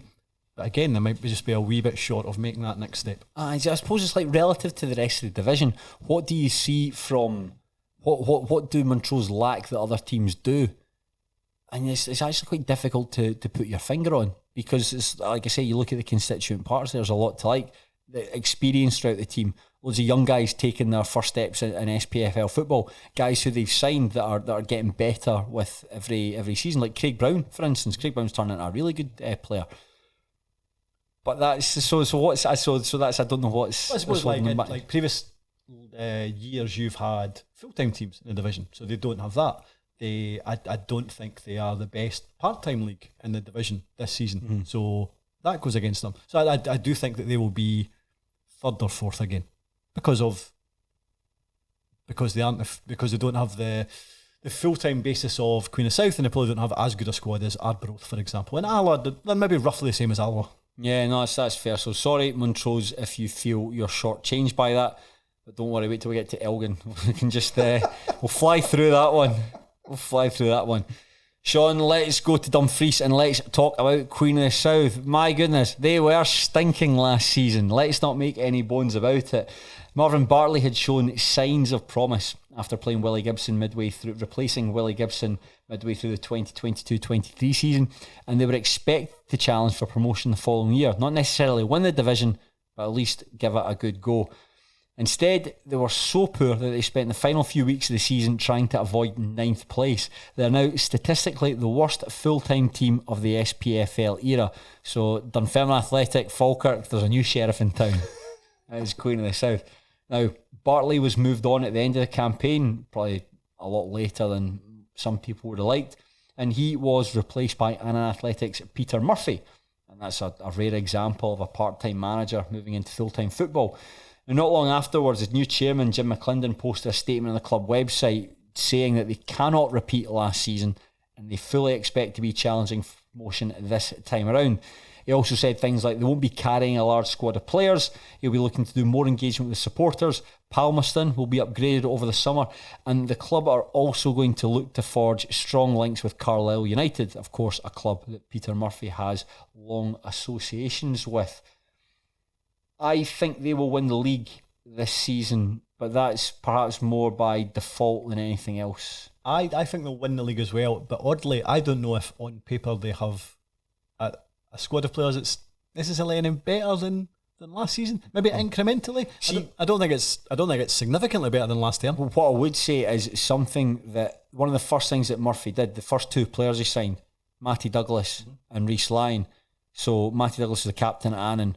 Rhys Lyon was the captain of Kelty Hearts. So straight away you've got two guys in there who have got bags of personality, and tellingly, like, the captaincy was taken from Harry Cochrane and given to Matty Douglas, and I always got the impression that the captaincy never really seemed to suit Harry Cochrane. I don't know if it's because of the fact he's so young that he's quite, I don't know, the fact he doesn't look like a captain, he's quite like that sort of baby face, your nan would love him sort of vibe, but it feels like they've got, by signing those two guys in, one in for the back, one in the middle, particularly Lyon, who's showed up especially well so far already. But they've basically given the team what they were missing last season, and that's personality and grit and aggression and resolve. I think Rhys Lyon will end the season as Player of the Year in League One. I think he looks so good. I watched the highlights of him against East Kilbride, and East Kilbride really did themselves no favours. They lost the ball twice in the middle of the park, and Queen of the South scored from it. But just in terms of the drive that he gives aside, the control, and he's a big lad as well, gives him a lot of presence. I just think there's just something with the physicality about him that you'd buy into. I actually expect them to go a wee bit further up the food chain than go to Queen of South, but I very much think they'll be the kind of beneficiaries of that. Crucially, he has played under Murphy in the past during a loan spell with Annan Athletic. That's something else that I noticed as well. He has signed a lot of guys he's played who have played for him. Benji Louison is someone else who's coming from Annan Athletic, and we're very effusive in our praise for him in terms of the muscle that he will add to the middle of the park. And again, that's something that Queen of the South lacked last season. So just in a couple of signings there, he's improved the team. You're talking about improved the team though. I think I am basing my presumption that Queen of the South could win the division on Peter Murphy rather than because actually I'm now going through the players that have left. So Lewis Gibson to Wraith, Gavin, who I've already mentioned, I think will do well. Gavin Riley, we think will do well at Arbroath. Harry Stone isn't there anymore. Lee Connolly, I appreciate, as Marvin Bartley and him clearly did not see eye to eye, but that is a player who I think will do very well at Clyde. I think that the guy stuck around and done quite well. Guy's attitude absolutely sucks. I think so as well. Sounds like a wee fanny. I think so as well. But in terms of talent, I mean, bear in mind he was good in the Championship, so no reason he can't be good in League One. Regan Mimna went to East Kilbride. We've spoken about Mungo. His loan finished and he's now went elsewhere. That is a lot of players who I think, if they were able to stick around, that would really make that Queen of South squad pretty good. So I don't know if on paper they are better than that team that failed so spectacularly. I just think in Peter Murphy they have a very, very good manager. Yeah, I can see the point you're making. But I disagree. Okay, I disagree. I do think that he has signed a better calibre of player. I think he's signed a good calibre of player for what Queen of South are setting out to do. I don't think quality wise they're necessarily better. I'm looking at the outgoing players here. I've got the spreadsheet up here. Like guys like Regan Mimna, yeah, very good player. Couldn't rely on him. Didn't stay. He was injured. Stay fit. Totally agree. There's other boys like Alex Ferguson came in on loan from St Johnstone. Very high hopes for him. Didn't really contribute much after a superb season at East Fife. That's why I didn't mention him in that summary. Effie Ambrose, you've mentioned him either. Gordon Botterill, the reserve goalkeeper that's gone out there. No, I do see the point you're making. I just disagree. I do think they've signed a better quality of player. I think that's something that was quite critical of Marvin Bartley last season, was that he complained about the lack of money at that level, but he just seemed to spread it quite thin by having a really large group of players, when really at a team like Queen of the South you need about like 19, 20 players signed up, and that means you can I would assume you're probably going to get away with that. What about, because I'm a wee bit worried about this signing, bearing in mind they are running with a tighter squad, so they probably can't, they have to kind of trim all the fat, I suppose. Kai Kennedy, I thought that was very intriguing signing. in theory. And like that feels like a big signing. Yeah. I don't know how he got on. Was it York? York, He was yeah. at down south. No idea how he got on. No idea either. But certainly a player who always used to annoy me in terms of every Friday night game. Whoever, like, he always seemed to be playing for a team that was playing on a Friday night, and he was on loan at Rangers. Whoever he was with in the Championship, he was always on loan from Rangers. And he was always spoken about, on loan from Rangers. Very rarely impressed on loan. One good loan spell, Kelty Thistle. That was it. I mean, he was loaned to... I think he was away by January. But no, I think the idea was Rangers wanted to recall him and put him in a team who were going to challenge for the title at that point. So I think he went to... Was it Dunfermline he went to? I think it was Rafe. Was it Rafe? Might have been Rafe. Yeah, he didn't really do much there. Dunfermline didn't do much there. Falkirk, he dropped down into League One. Didn't do much there. But again, you appreciate that was a Falkirk side that were... Hamilton was at one point as well, I think. Just sort of like mid-ranking, like sort of Scottish full-time teams. And I think that this is another guy who, like Jake Hasty, a big season's expected from. Because if you remember back to that time when he was on loan at Kelty Thistle, there was talk that he was going to reject signing a new contract at Rangers because I think it was at Leverkusen or somebody, teams in Germany were interested in signing him. Well, funnily enough, I had in my head he'd actually moved to America. I think there was a team in America that was interested in him. It was York. But yes, like he was turned down that deal because he thought he had irons in the fire, I suppose. But a frustrating player. Yep. As you describe him, a frustrating player. And should do well in League One.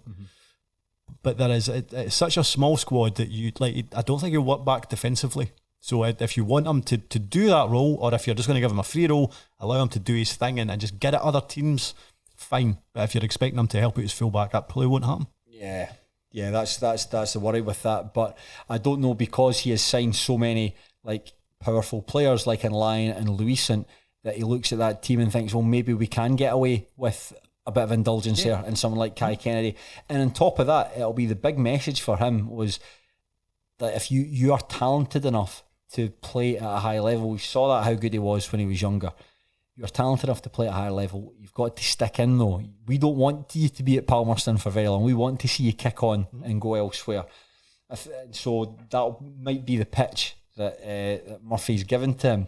The other players I thought were quite interesting as well, because the mood at Palmerston seemed to be quite positive with the calibre of playing they were brought in. Then they signed Ross Stewart. Just setting that up. I was just setting you up for that. Yes, I was concerned about it as well. However, I feel as far as I'm aware, he's done pretty well so far. But yes, I don't think that is a particularly good sign. They played for Queen's before and hadn't done very well. I mean, albeit in a handful of games, but he seemed that anytime he played for like Hearts, for instance, or times he played for Partick Thistle, it's like there's just a boob in him, and they always get beat. And it's the sort of thing where some people are just destined to be third choice goalkeepers, and I don't know if that's Ross Stewart. And so they've signed Jay Hogarth on loan from Rangers to compete alongside him, which I think softens the blow a little bit of having Stewart come in. But Hogarth, I don't particularly rate him. I saw him on loan at Dumbarton last season, and I thought his kicking was a bit awry, and there was times where he cost his side a goal at Stenhousemuir just through poor handling. It was a free kick that came in and he didn't push it out far enough, and somebody was able to come in and score the rebound. I don't think he's amazing. He was certainly a downgrade on Brett Long, but I thought over the piece because I think there was a lot of doubters when he was brought in, but I thought over the piece he was okay. But yes, I do think that is a weak link in this Queen of the South side. Well, in front of them, we're hoping that Jack Bryden can enjoy an injury-free campaign, because I think that there was a lot of patience and perhaps a lot of money invested in him by Marvin Bartley. I think he was one of Queen's better players when he appeared, which didn't happen all that often. So hopefully he can get a run. I think he's back training. I think he might have, somebody will tell me, he might have actually played in the League Cup group stages, but he is just a really good defender. He showed that when he was at Edinburgh. He deserved his move back into full-time football with Queens, but you really hope that he can offer something. The only areas of the pitch, I think they're really strong in midfield with Luisan and Lyon, and I do have really high hopes for Lyon. Just up front, because you've got Leighton McIntosh and Kyle Docherty. I like McIntosh. Yeah. And I think this is his, do really think this is his level. I don't think he's poor at Championship, just not quite up to that standard. But I would imagine that he's not just a battering ram. He is a decent footballer as well. And I think when you play him in a good team in League One, then he probably ends the season on like a dozen goals. Yeah. Something like that. So I do have high hopes for him. But you're right. Other than him, I don't know if there's too much more up there, I suppose. No, I know that they were in for Jordan Allen before he moved to Clyde. I think Inverness were as well. Yeah, so Best to avoid them, really. I suppose that's the idea of for Jordan Allen. It's like, go to Clyde, win a league, or you can be like laughed at by Duncan Ferguson. You know, I know what I'd rather be, a club where I'm beloved. So for Queens, I think that on the whole, there's a lot to like there. I think they need another forward, like to add a bit of competition. That might happen over the coming weeks, given that we've got a better lie of the land as to who's going where. I'm not 100% convinced by them, but I just do think they're the strongest side within the division, and because of that, I think, and they're full time as well. Peter Murphy seems like a good manager. I think ultimately Peter Murphy would probably want the Carlisle job. I think that's his ultimate aim. That's his team. That's where he made his name, and I don't think you can go straight from Annan Athletic to Carlisle. I think you've got to, this is a bit of a stepping stone for Peter Murphy, but he won't treat it like that. I think he'll put everything he has into it. And on top of that, Colin McMenamin's the assistant manager there, and I love Colin McMenamin, so I hope they do really well. I like the cut of Peter Murphy's jib, and I think as much as that Annan side last year where there was talent within it, it was talented but kind of limited, and I thought he got the most out of it. I would imagine he will do exactly the same with this Queen of South team, and I do fancy them to win it. I like their away tops as well, but the way it looks like the sponsor's been blurred out. Do you know, I was watching the highlights for their game against East Kilbride, and it looked as though, I thought, is that like you know when you're watching like Watchdog? I've been watching a lot of Watchdog on YouTube, where they blur out a registration plate, or like Rogue Traders. So see, when you say you're watching a lot of Watchdog on, because generally it's kind of giving you a heads up. Yeah, it's giving you a warning about this is a warning. This is a warning from the past, or what to do to not fall into this trap. If you're watching Watchdog from say 2017, what's the point? 2013 actually.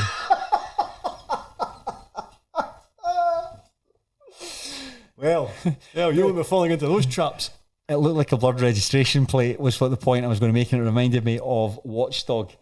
So good luck to Peter Murphy, good luck to Colin McMenamin, good luck to Queen of the South, and bad luck to any rogue traders out there. Was that when Nicky Campbell was still presenting it? Anne Robinson. All right, okay. Yeah, Anne Robinson. So she's struggled to do it now. She can't move her mouth. She's got an incredible amount of plastic surgery. You ever watch clips of The Weakest Link? You ever see them when they're doing the rounds, like they get shared on Twitter from time to time? That is not aged well at all. That is not aged well at all, is it? Like Asbos, how many? Very much taking the mick out of poor people, essentially. How many Asbos does your kids have? Somebody says, like, I'm a single mum, and that's Anne Robinson. Is just, yeah. Let's wrap up our discussion about League One by talking about the best club that we're going to discuss in the next. Discuss 5 this minutes. Whole pod. I think it'll take more than 5 minutes to talk about to get all this off my chest. Stenhousemuir Football Club, yes. Last season was the greatest in the club's 140-year history. They won their first ever league title, a stunning run of 12 consecutive victories between November and January effectively sealed the title. And the campaign might have finished with a bit of damp squib with 8 consecutive draws and a defeat, but do I care? I had the time of my life. Now, Gary Naismith is going with virtually the same group of players as last season. We've had 4 depart, 4 have come in, and while this degree of continuity and familiarity is a virtue, I do worry about a lack of freshness and a lack of razzmatazz. I'm not sure the team is any better than it was last season. It is moving up a level, and they've only got 1 win since March, and that was against Bucky Thistle in the League Cup. Shaughan, you're laughing. I hope you're laughing with me and not at me. I think if you want to compare this Stenny team to the last winners of League Two, Stirling Albion, yep. You had was a lot of comparisons. Like Stirling Albion didn't really strengthen over the summer, didn't bring too many bodies in. Essentially went with the vast majority of the same squad that impressively won League Two. That's right. They ended the season really well. They started the League Cup campaign very, very well. There was a good bit of momentum behind them, and ultimately it didn't carry them far enough.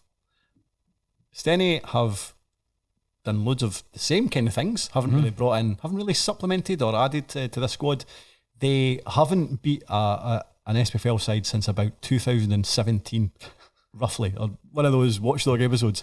They've had a really poor League Cup campaign, so it doesn't really feel like they have the momentum that maybe the last League Two winners had. So I am very surprised at their summer business, and I think they could. If you look at somebody like Nat Wedderburn, for example, who has been such a good player for Stenny, but having him as maybe attempting to protect your back four in League One, I'd have reservations about that.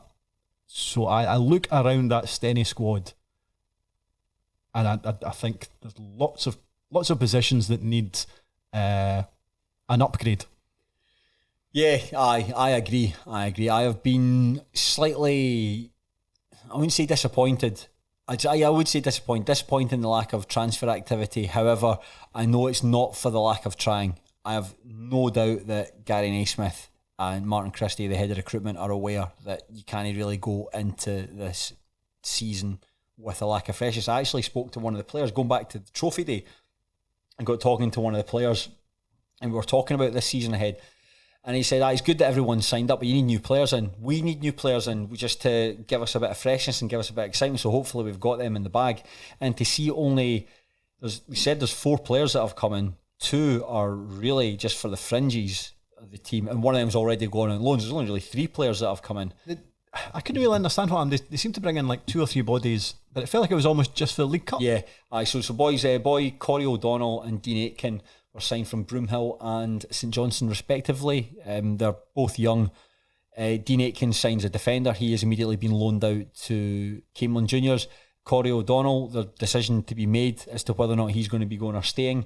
They were signed just to beef up the numbers going into the League Cup, and they were going to make a decision after that, and we'll see where the lie of the land is there. And the other signing is Kyle Banner. Kyle Banner's coming from Stirling Albion, and I thought he'd be a reserve and play if Nicky Jameson or Greg Buchanan are injured. He'll be playing for, I think, a good part of the season because Nicky Jameson really hurt himself against United. I saw he went off. As a hamstring injury, he took a sore one at the end of last season, and they basically just said, like, when the league was wrapped up, we don't need you. You can just like sit this one out. Same with Wedderburn. But whereas Wedderburn's come back and looks all right, but Jameson, like 3 minutes into that game against Ayr, just keeled over, put the ball out for a corner and went down, which is bad. So the lack of transfer business is a worry. I would have thought that, I made this point to my friends, that back in March when that league was virtually won, it's such a long lead-in time, so that's when you put all your ducks in a row and get your transfer targets all sorted out and get them to agree to come and join. And I made that point to my friends, and one of them said, well, why on earth would a player agree to sign for a team back in March? When it's the end of the season, you get so many more options and you can play clubs off against one another. You should have a head start, though. Yeah, you should have a head start. You do have a head start. Compared to Dumbarton, for instance, if you look at the 2 squads, like Dumbarton, I think Dumbarton looking a better shape than we do. So maybe the only position, maybe it's centre back and goalkeeper. But you know what I mean. You know what I mean. Dumbarton generally look a bit better. So, it hasn't been for the lack of trying. And Naismith has said that there is a small pot of money available to try and sign a player. He doesn't want to just like the first player that comes up to sign it. And I think that we might get our Megwa, the equivalent of, we were talking about guys who are going to be waiting right to the very end of the loan window to see who moves. We might be the equivalent of that. It just feels a wee bit late in the day for that when the squad needs immediate attention now. It just feels like there could be movement over the next week. There might be irons in the fire. We might bring in 3 players. It just feels like it's where we need freshened up. The way that season, all the points that you made there, the way that season finished quite flat. And it's you don't really care at the time. That's the thing, you don't really care at the time because you can't complain about it because you've lived through history. You've seen your club at the very best. That these players, I want to make that clear, these players and this manager have given me the best 2 days of my life with winning the league title and the trophy day itself. They were amazing. So it's not this, anything I'm saying is not a criticism of any of them. But now when you get a chance to look back at it, you just think that's a really unimpressive run of form. and then that's why you want to sign new players. That's why you want to sign new players to come into this. But we haven't seen that. Preceded by an absolutely incredible run of form. Exactly. So that's why I don't like saying anything negative about this group of players, because I absolutely love them to bits, and I'm incredibly grateful for them. However, that run, it wasn't at the time, but I see if Stenhousemuir had won all 4 games, they'd like pump Falkirk yesterday. That wouldn't be an issue. But the fact is, it just feeds into. And it just feeds into that. Like, in terms of like the League Cup results are totally irrelevant, and I'm not judging anything on the Ayr game, the Dundee United game, the Falkirk game. Just purely in terms of comparing even just the starting 11 compared to the other teams that we've maybe mentioned, whether it's Kelty or Dumbarton or Inverness. It feels like there is an 11 there, but maybe not much after, and even maybe with the exception of the goalkeeper, I think every single facet of the team could really do with an upgrade. And that's like if Gary Naismith is saying we're looking to bring in the right player, I don't think that's enough. I thought they might latterly in this window bring in 3 or 4. Yeah, I would disagree with that on the players, because I think that there's some players I'm really keen to see next season. Michael Anderson is one of them. I think he is turning into a really, really good central midfielder, and I think that of the 4 games that I've seen from Stenny, he's been their best player. Scored 2 really good goals against Bucky, really, really well taken. And I think that over the game against much more tough opposition, he was one that stood out. I think Matty Yates is someone who I'm looking forward to seeing. I think there was talk of him actually going to Wraith Rovers. I think he was training at Wraith Rovers actually. It just the move didn't materialise, and he stayed at Stenny, and that's really good actually, because I think if he'd moved on, we'd be looking really short up front.